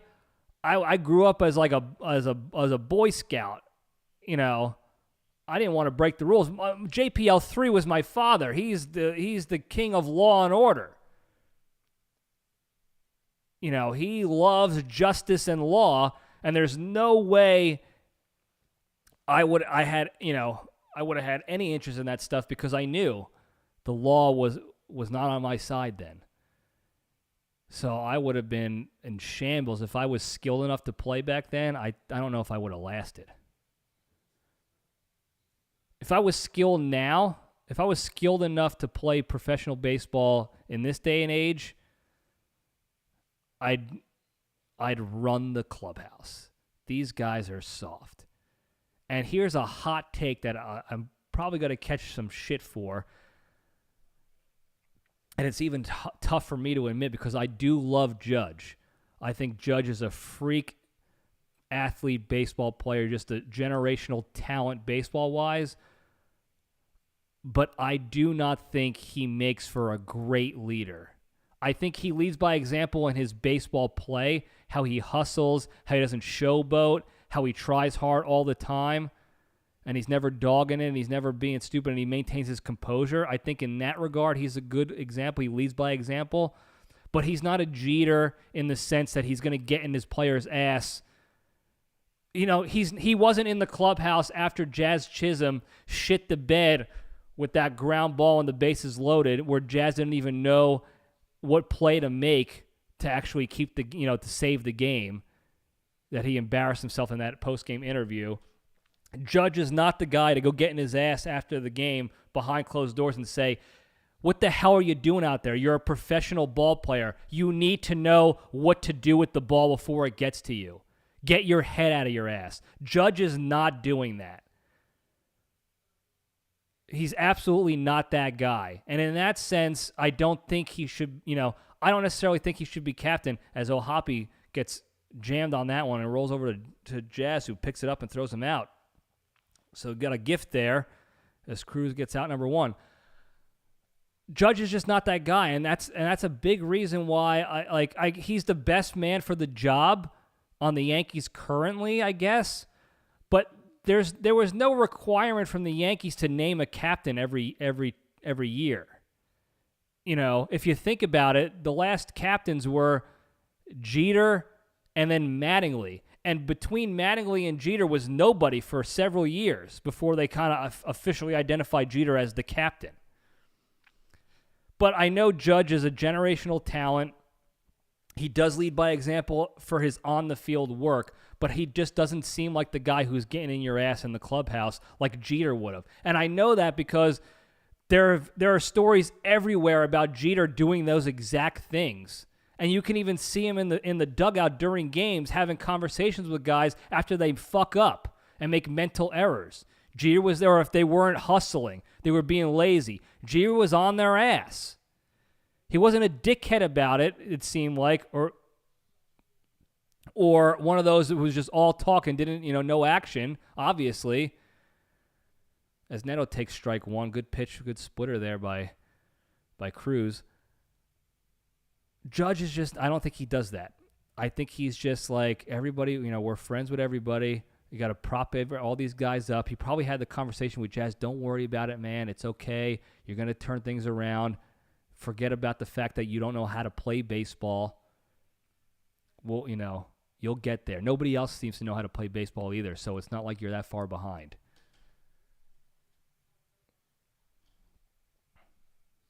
They call that pitch a ball? Wow. I thought that was an obvious strike. Anyway, good call on Wells for challenging that pitch. So it's 0-2 now. And I think that's a problem that plagues the major leagues a lot. Oh, my God, dude. 0-2 and you plunk them? 0-2 and you hit them? What are you laughing at, dude? This is what I'm talking about. You're laughing that you were 0-2 on a guy and you plunked him. Real fucking funny. You guys are getting embarrassed day in and day out by the Angels. You're behind. You're losing to the Angels with almost no chance of recovery the way you guys are batting, and you're laughing with 2 outs. You had a chance to get out of the inning easily, and you plunk a guy 0-2. Now, I know, we got a lot of baseball left, a lot of season left. Don't worry about it. Yeah, right. That weak-ass mindset is the reason why you can't win a World Series to save your life. And this is what I'm talking about with the league in general is I don't think they care about your baseball acumen anymore. And I heard this growing up too, again, in high school and college, I'm sitting there eavesdropping on the conversations the scouts are having with the good guys on my team and the coaches and stuff like that. They say this, they always used to say this all the time. Like if a guy had a natural talent, if he threw hard but he was a wild pitcher, they always say something like, "Oh, it's okay. He throws 95. It's okay. We'll teach him. We can worry about the baseball aspect of it. We're just looking for the raw tools, the raw talent." But then the problem is they never taught him how to play baseball. So now you got guys who have some sort of raw talent, raw natural ability, like a Jazz Chisholm. He's a naturally talented athlete. But he doesn't know shit about baseball. He's an idiot as a baseball mind. The facial hair policy is definitely soft. It definitely goes into that whole mindset of the soft mindset. We have to coddle these guys. And they did that for that jerk-off Devin Williams so he can have a 14 ERA for the Yankees the 1 year he was on the team. They changed a 100-year-old rule for that, for a 14 ERA. That guy sucked. He was soft as hell. Absolutely soft as hell. And they don't teach that anymore. They don't care about that anymore. They don't care if you're baseball smart, and they don't care if you have any mental toughness. And that's what changes. That's why the quote-unquote the game has changed. It's not the game has changed. It's the expectations have changed. As Trout gets another base hit.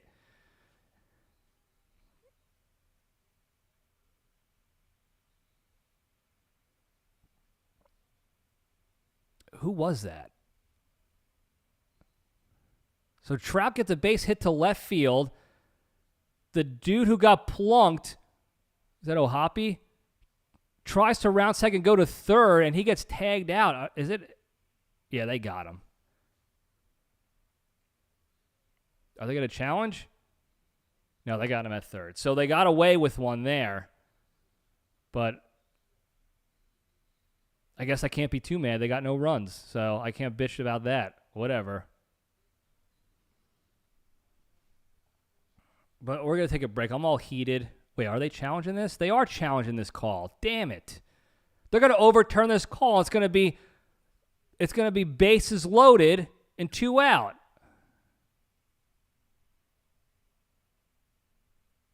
Don't overturn it. Don't you do it. You're right, Wet Cat. Old George Steinbrenner is rolling over in his grave. He'd be throwing bats at guys right now in the dugout.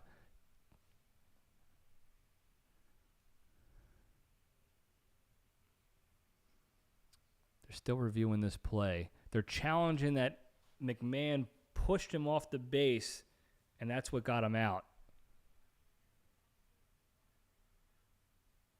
Call stands. Okay, he's out. Good. Whoo! I would have lost my shit. It would have been bases loaded, 2 outs, all because he plunked the guy on 0-2 like a puss.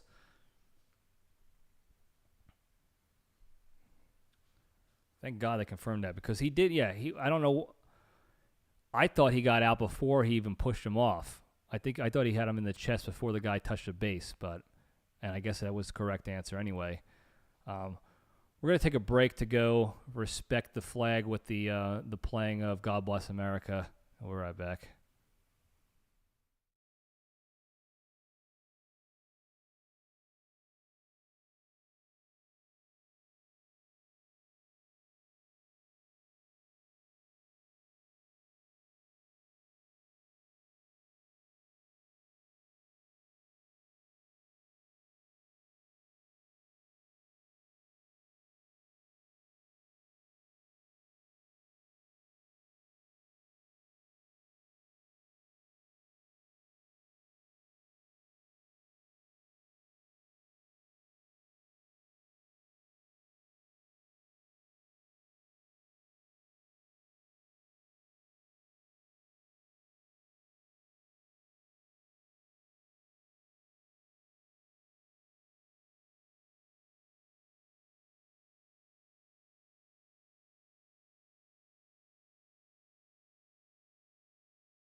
All right, I'm back.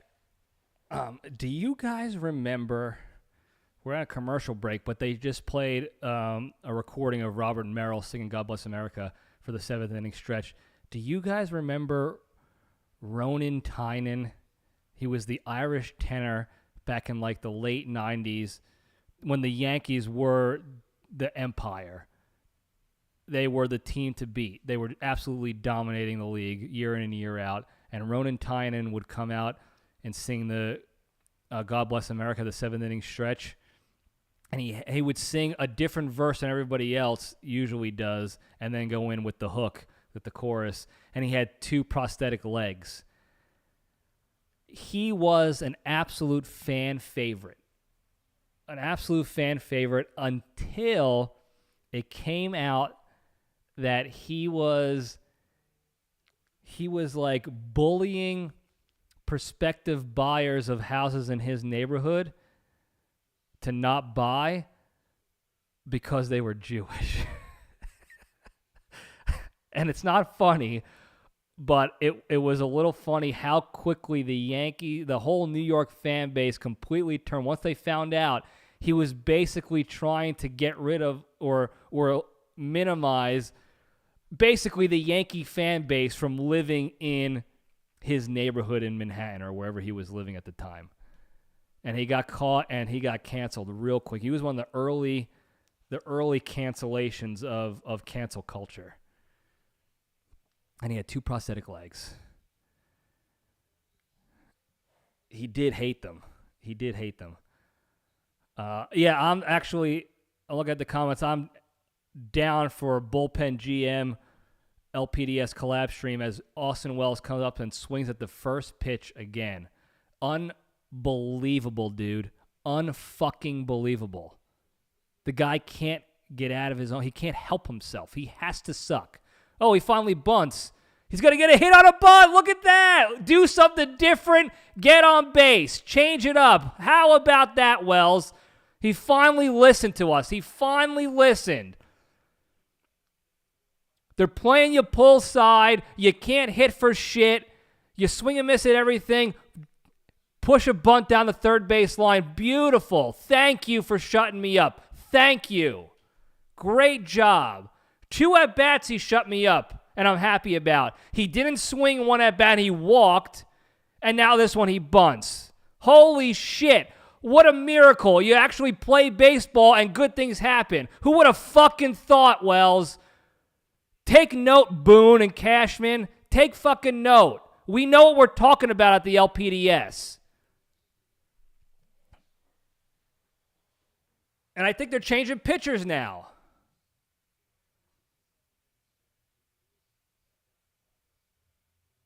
Are they changing pitchers or they just do a timeout? Kachanowicz, he's still in there.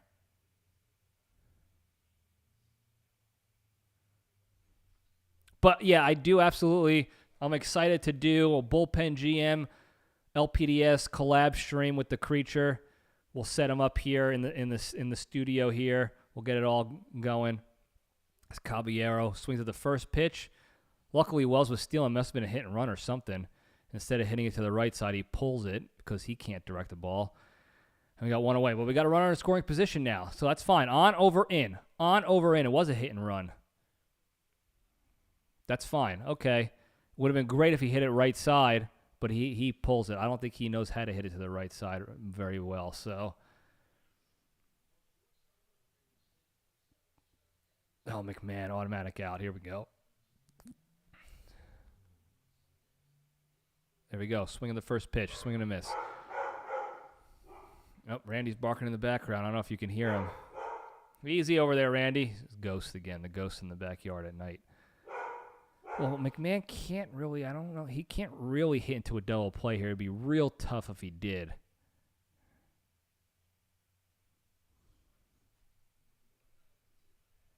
We're not talking about Google bands here. None of that speak. That was a long time ago. He got canceled. The bullpen GM got canceled. Anyway, 0-2. Quick 0-2. Just get out. Just get to the next guy. Just get out. Wear it in the shin. I know it's instinct. I know when a ball coming at you 95 miles an hour, it's instinct to get out of the way. But you could take a page out of my father's book, JPL 3, and just have me stand in the box while, as he takes that one in the dirt, good. Take that changeup in the dirt. Leave it for the worms. So it's 2-2 now. And he just starts pelting me with balls and tells me not to move. So I get used to getting hit and not being afraid of the ball. And it was, you can argue it was not safe. But I'll tell you what, it was damn effective. And I made my money up in the ranks through Little League and up into high school, keeping my on-base percentage higher than everybody else because I got hit by a lot of pitches. I crowded that plate. I used my skills of not being afraid of the ball, and my low center of gravity. So with a smaller strike zone, I shortened it up by crowding the plate and swing and miss. Good. Get out of there. You're an automatic out, McMahon. Automatic. They should just do, you know how they do an automatic walk? And they don't even have to pitch. Just say, we'll take the out, next batter, go to the next guy, automatic out. Why are you wasting pitches? Unbelievable. Are they going to take him out now? I think they're going to keep him in. Nope, they took him out. He could have got on base twice today if he just stayed in the box and got hit. Now, 95 hurts. I got hit by 95 in the past. It hurts. But guess what? I'm still here. I didn't break any bones. I didn't die. Obviously, if it's coming out your head, get out of the way. Do what you got to do. But anything below the shoulders, turn your back and wear it. McMahon, you can't get a hit to save your life. If your life depended on it, if they said you have to get a hit or you're dead, you couldn't do it. So just take the hit by pitch and get on base. Do yourself a favor. Do the Yankees a favor. Do the fans a favor. Be of value to your team. If you can't do it with the bat, do it with the body. Guy stinks. Now we got fireworks going on in the background, so that's going to light Randy up. So that's going to be great. Anyway, I'm going to take a quick break here. So we'll be right back.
All right, they're pitch hitting Goldschmidt for Grisham.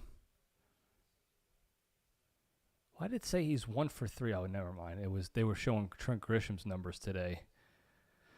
Trent Grisham, the only RBIs of the game besides Judge, and they take him out, put Goldschmidt in who's batting 200. Real smart. You fucking jerk. Because it's a lefty. That's why. Swing and a miss on an embarrassing check swing.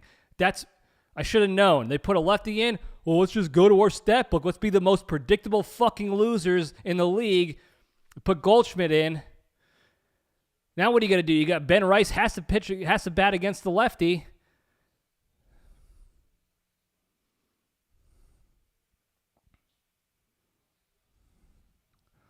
Line drive out.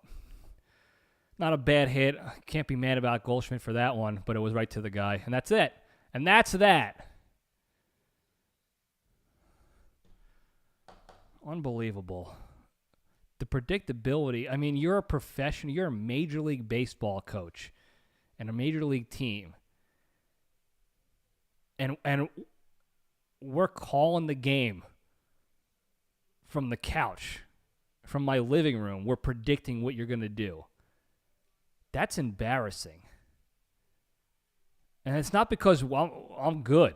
It's not because I should be coaching. I should be coaching over you because you stink, but not because I'm good. I'm not sitting here thinking like I should be playing right now or I should be coaching right now. Only for you. Only for the Yankees, because I'm confident that I can hit 170. And I'd probably still have a higher on-base percentage because I'm not afraid to get hit in the ass or in the leg to take my base and get to the next guy. I could do that. I'll do that for league minimum. I'm confident in that.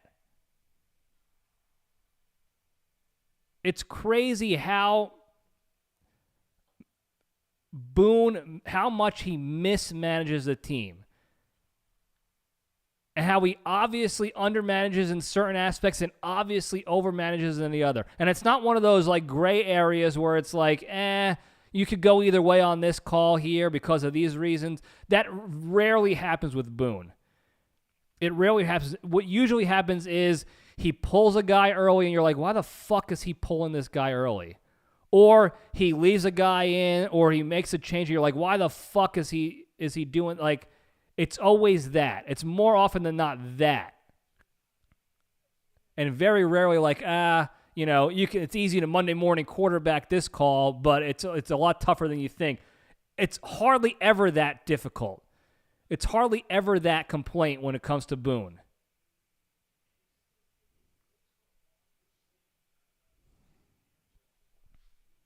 They're showing McMahon swinging and missing. That's just what I want to see.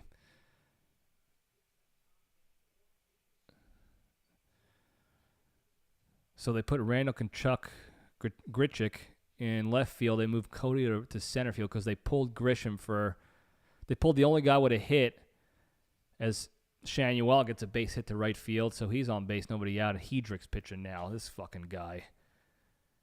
He looks like Jeff Nelson's stunt double. Because they pulled Grisham, the only guy who got RBIs besides Judge, to put in Goldschmidt, who is a righty batter against a lefty, better matchup, and the guy's batting 200. What's the matchup? The guy's batting his weight. Better matchup. Trent Grisham is better than him right now. That's the matchup. I don't care lefty, righty. These are professional ball players. I hate that shit. I'm still undecided about this Hedrick fellow, or Hedrick, however you pronounce his name. I can't get a good read on him. I don't like his look because, like I said, he looks like a child Jeff Nelson. He looks mentally soft. He just looks like a guy when the pressure's on, he's gonna fold like a cheap suit. But I don't know. Don't judge a book by its cover. I don't think he's been doing terrible so far, but I haven't paid much attention to him. He usually is only in there for 6 pitches total because Boone loves to, he loves to put in 5-6 relievers a game, which is crazy to me. Crazy to me. That you could do that every once in a while if your starting pitcher is struggling, but with the exception of a few games, the starting pitching has been solid. But no, we got to have pitch counts and we have to protect their arms for the long season and this and that. And again, these are professionals. They grow up knowing, like, I'm going to pitch 40 games a year, 30, 40 games a year potentially. You build your strength up. They were able to do it beforehand. This is what I don't understand. Pitchers were able to go 6, 7, 8 innings an outing regularly as a starter when they were doing well. If they were getting shellacked, obviously get pulled. And I know how things have changed a little bit because now they're throwing harder and they're telling them to give more effort. Back in the day, they would conserve their effort throughout the game. They wouldn't pitch. They wouldn't try to throw 100 miles an hour each pitch. As that double play, it doesn't end the inning. It's 2 outs now. So that was a ground ball at third base for a nice double play there. So good for you, Hendrick. Get those ground balls. We got 2 quick outs right there. So not bad. McMahon to Jazzy to Uncle Ben. Good work. But back in the day, they didn't try to throw their fastball as hard as they could every pitch. They calibrated better. They were better. They were smarter pitchers. They knew how to navigate the chess match that is baseball better. Now again, they don't care. You don't need to be a baseball mind. As Trout rolls that one over back to Hedrick, and he tosses it to first, and that's it. That's the inning. Good, not bad from Hedrick. No runs. Can't complain about that. Good work, Hedrick. So I know they don't care about baseball minds anymore, even from the pitchers. They just like get the spin rate, throw as hard as you can, tunnel the pitches, and we'll get you out of there in 4 or 5 innings, just in time for you to get Tommy John surgery 3 or 4 times a career. That's it.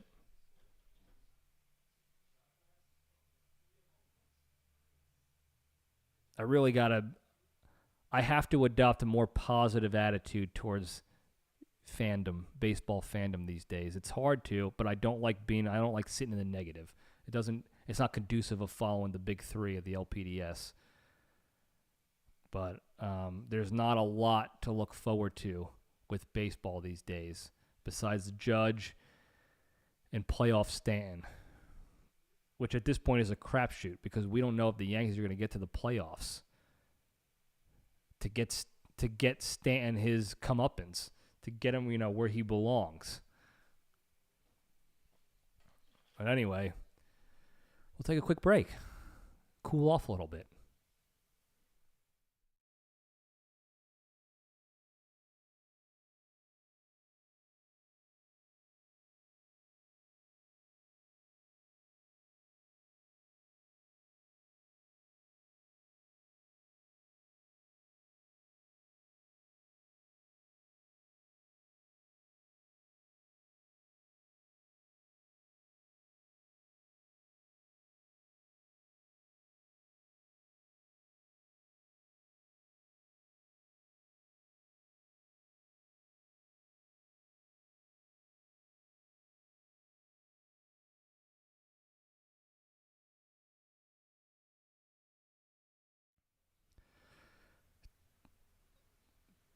Dangerous schedule coming up for the Yanks.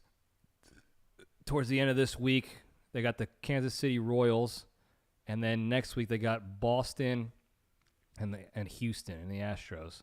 As Ben Rice takes ball 1. Now Boston stinks this year. Ooh, Ben Rice line drive. Right to the shortstop. He fields fires out number 1 off the end of his bat there. I thought it was hard. I thought he hit it harder than that. Boston stinks so far this year. They're embarrassing bad, real bad. But they're the Yankee rival.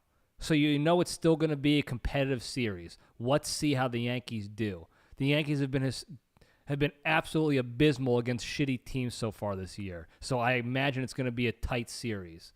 And then Houston is just better than them. So maybe the Yanks will play well because it's a better team. Who knows? But Judge at the dish, he takes ball 1 way high and outside. The 1-0 now from Pomeranz. Don't call that a strike. That is not a strike. There you go. Knuckle curve, stays outside, 2-0. Hitters count now. Judgy, you got it. Rely on you. You're the only hope now. Leave that one up for the birds, kid. 3-0. This one's got to be real fat. I know you got the automatic green light because you're Judge. Make him make a mistake. He's still going to pitch around you. He's got all the bases open.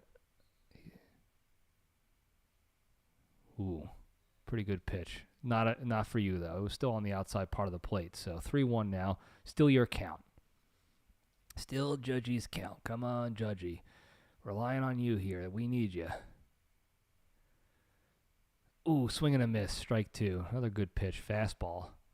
He's coming after you. 94 on that fastball. I think you pulled your head a little bit, maybe.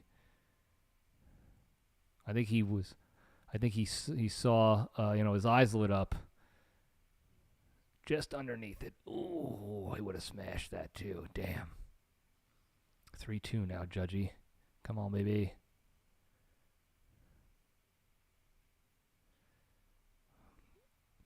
Fly ball down the right side. Is it foul? Out of play? Ah, it's in play and caught. Damn it. And out number 2. Not looking good. Megfeb distracted me during the game with Snapchat. Don't like that. Dog picks. Not mad about it. Thanks, Mrs. Wetcat, for the dog picks. As Bellinger gets up here with 2 outs now. Let's see if he gets his foot down early. Nope. Swings first pitch. Fouled up to the third baseman. Out number 3. Another really competitive inning for the Yankees right there offensively. Really competitive. Good fucking job, guys. 4 hits tonight. Real great. Unbelievable. All right, we're taking a break because if I'm on air, I'm going to be bitching and moaning. We can't have the negativity anymore. I'm sorry. We'll be right back.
If you guys can see in the camera here, can I tilt this down?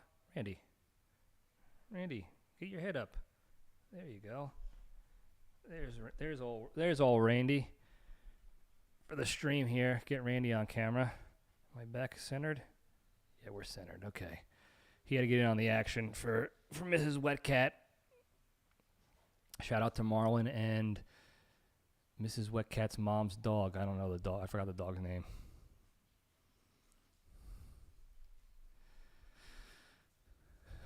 All right. We're going to the top of the 9th now. Let's see who's pitching for the Yanks now. I guarantee you it's another bullpen pitcher. It's not Hedrick again, even though he pitched 6 pitches. Let's find out. They're showing highlights of Mickey Rivers. I think Mickey Rivers played for the Angels back in the day as well as the Yanks. It's Peraza grounds up the middle to Caballero. Wow, what a great play by Caballero at shortstop. Dives, rolls over, makes a toss. Of course, and Bednar's in the game. Because why not? Hedrick only pitched 6 pitches. He's tired.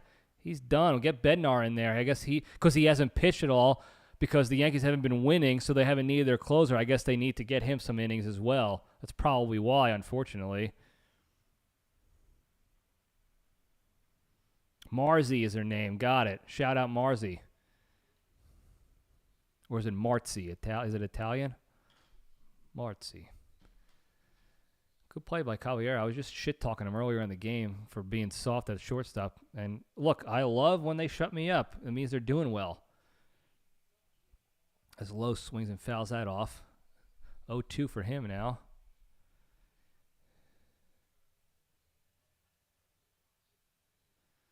Is Mickey Rivers a Hall of Famer? Probably not. 2-time world champ. All-star in 76. 299 career average. Maisie, not Marzi. Oops. My bad. Is it Mazzi? That's also Italian. Mazzi.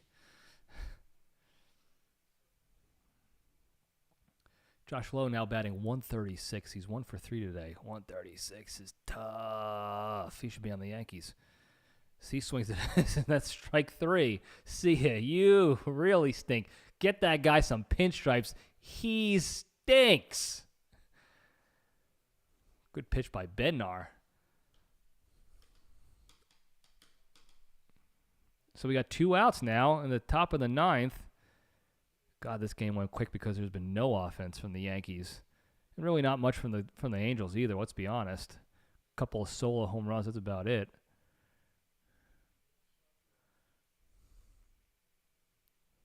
Ooh, they got another Italian for the Angels warming up, Romano. Gorlami. Shout out Gorlami. Swing and a miss on that curveball. That was a devastating curve. That was an Italian hook nose curve right there from Bednar.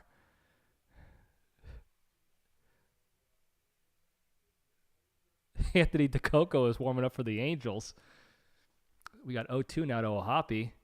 Swing and a miss, strike 3. You also stink, buddy. You were bitching about getting tagged out of third, and now you're whiffing on hook-nosed curveballs. Take a seat, pal. All right, Bednar. Too bad you only pitched 4 pitches, so you didn't really get the innings you needed. So you got to pitch more bullpen sessions to stay fresh because they don't pitch you now because they're not winning. Anyway, we go to the bottom of the 9th. Let's see if the Yankees can do something here. Stanton is up. He is so due for a home run. They'll probably pinch hit for him. Watch them pinch hit with Rosario or somebody like that. But he's due for a home run. Jazz is due for a home run. Austin Wells is due for a home run. All these guys that you have in the lineup because they get 20, 30 home runs a year, and that's all you care about is home runs. They're all due for home runs. Let's see if they come through. I would love for one of them to come through and tie this ball game up.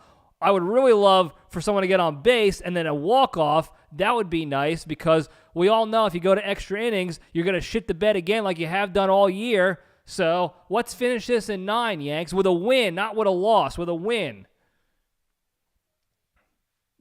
Can't be losing a series to the Angels. They're not a playoff threat. They have Mike Trout and maybe Reed Detmers because I saw him pitch one good game. I don't know if he's historically good. I don't know if he's a regular stud out there or if he just looked like a stud because you guys are hitting with Swiss cheese bats. Let's pull off this win. Do something.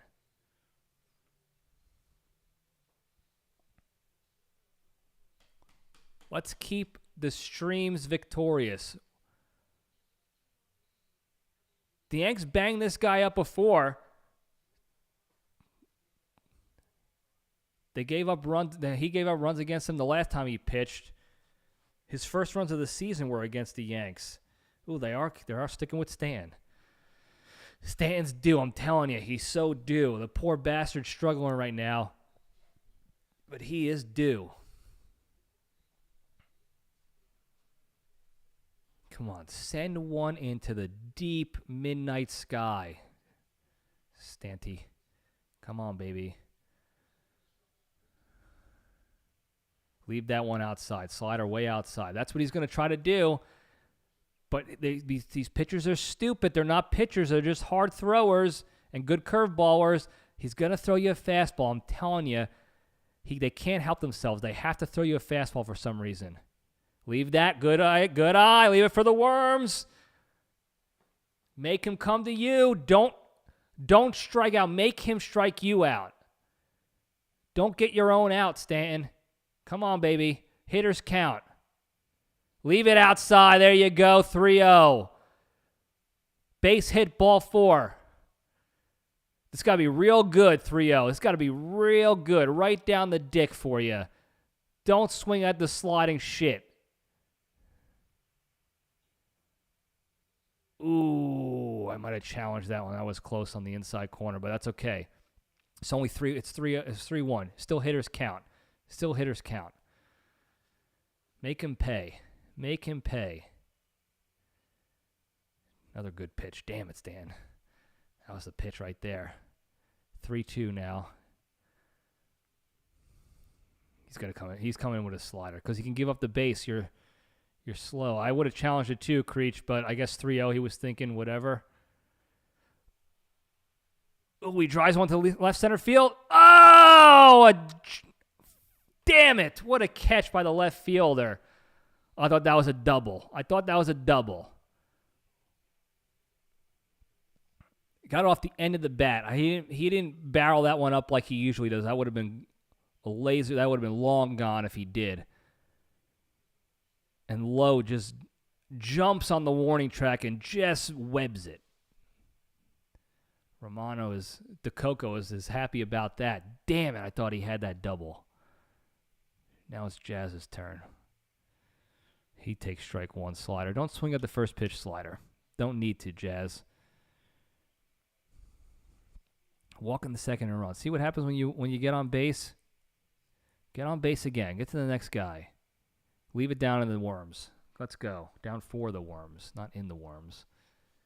Yeah, he got jammed a little bit. He didn't get full extension on that. Otherwise, he would have parked that. This is a good play by the outfielder on that stand hit. Damn it. Oh, Jazzy. That was right in your fucking wheelhouse. I thought he was on it.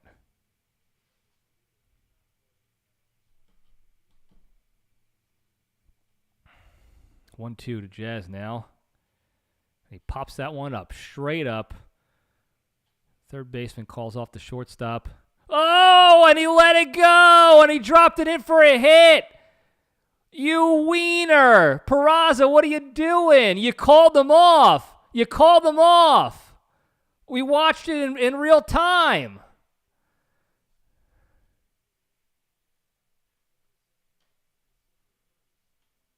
This is how rallies start, folks. This is why you hustle over there. Yeah, Neto said something, and Peraza thought, I don't know what he said, but Peraza initially called him off on that pop fly, and then it looked like Neto said something. He didn't make any hand gestures. He's clearly not using his Italian heritage. But Peraza heard something, and he looked down at Neto and then let the ball drop. So we got one out, one on. Jazz at first. He's a base-stealing threat. And Romano historically, he might throw back one time, but he also gets very in the zone with his motion, his pitching motion. So Jazz could, he's a stealing threat for sure.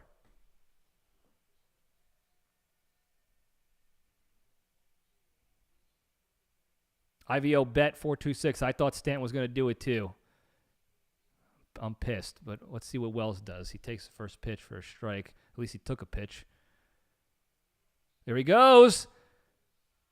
Safe at second. Good stolen base by Jazz. Now you got a runner in scoring position, one out. Double plays off the table. On, over, and in. Get a guy on, get him over, get him in. Let's go. Let's play some baseball. Station to station here. We're trying to get a win here. We're not trying to just hit home runs only, although a home run would be nice. Wells is due. 1-1. Leave it down for the Worms, kid. Good eye. That's what you got to do. Make him come to you. Romano is a little bit of a wild card, so make him get consistent. Make him get consistent.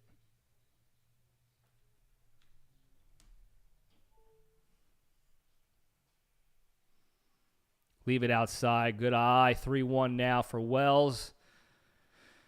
On that outside slider. Good take. Good take. Now it's got to be a meaty pitch, 3-1. Meaty pitch. Hitters count. Got to be your pitch. Where do you like it? That's the only place you're swinging.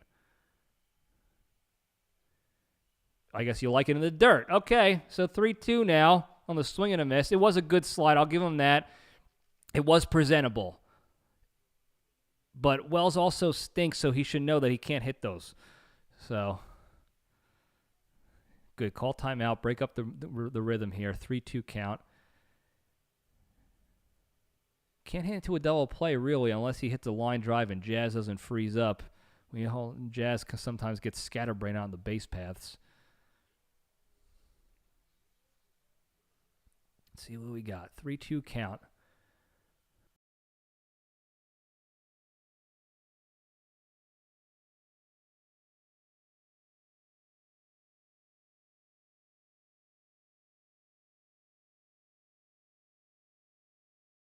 The 2 walks and that bunt.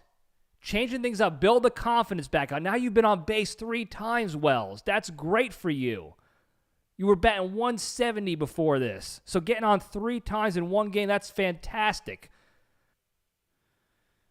All right, I had to reconnect on the stream. It was getting poor connection. I had to do a little how you doing here. But 0-1 now to Caballero.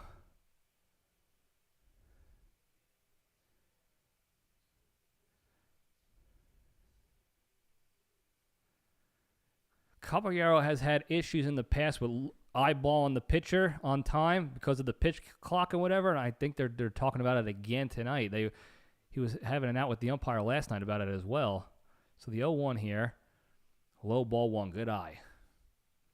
Get back in the box and look at the pitcher and get ready.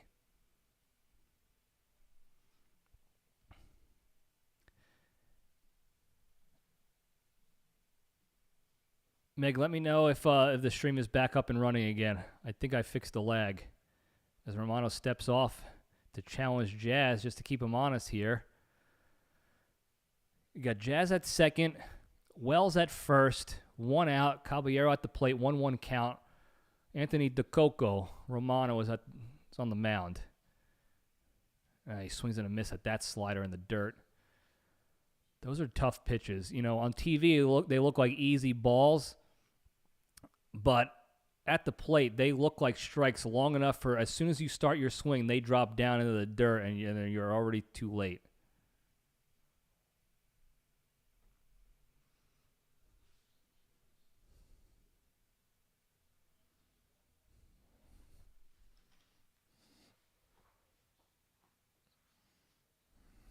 Promo internet over here with the lag. Trying to get it back up and running. All right, if the voice is still there, that's fine while I work on the connection issue. Stand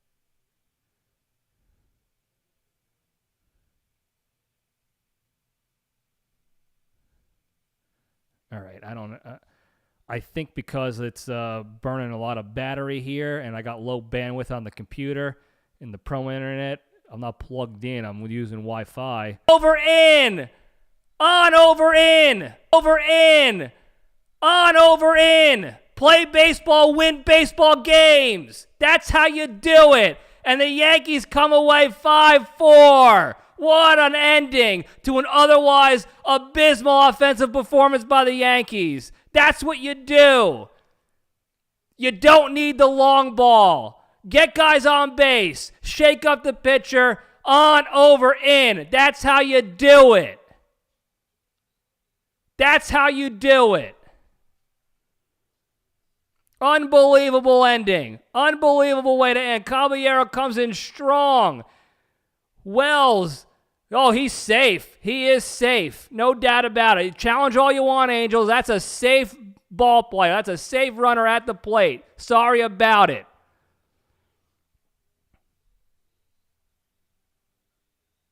All you have to do is listen to the LPDS. You want to win baseball games? Listen to us here at the LPDS. Between me and Creature and Wetcat and Mrs. Wetcat and everybody else in there, Tony Sacco, the whole gang, we know how to win games. You listen to us, you win baseball games, and that's exactly what happened. Play baseball, win baseball games. Great ending to a great game. We powered through the poor connection at the end there. Thank you guys for tuning in. Dominican Wells comes in hot with that fleet of foot around the base pass to score the winning run. Tremendous ending. Tremendous. Line drive in the gap. Look at him go. Look at Wells go, that Dominican bastard. He got it. Wow. Great work. Great work. Thank you guys for tuning into the stream. Stay tuned on Instagram and Facebook for the announcement of the next stream or the next LPDS episode. I'll announce when we're going to do the next stream. I got to look at the schedule to make sure it's going to be on TV for everyone to enjoy as well. And it's not an afternoon game in the middle of the week. Hopefully another Wednesday night game or something. I like these Wednesday nights. So, great work. Thanks everybody for showing up. Don't forget to like and subscribe and tell your friends and enemies. and hopefully we can do an LPDS Bullpen GM collab stream here one of these days soon. We'll make it work, maybe a weekend game or something. I don't know. We'll find a way to make it work one of these days soon. So thank you guys again for tuning in.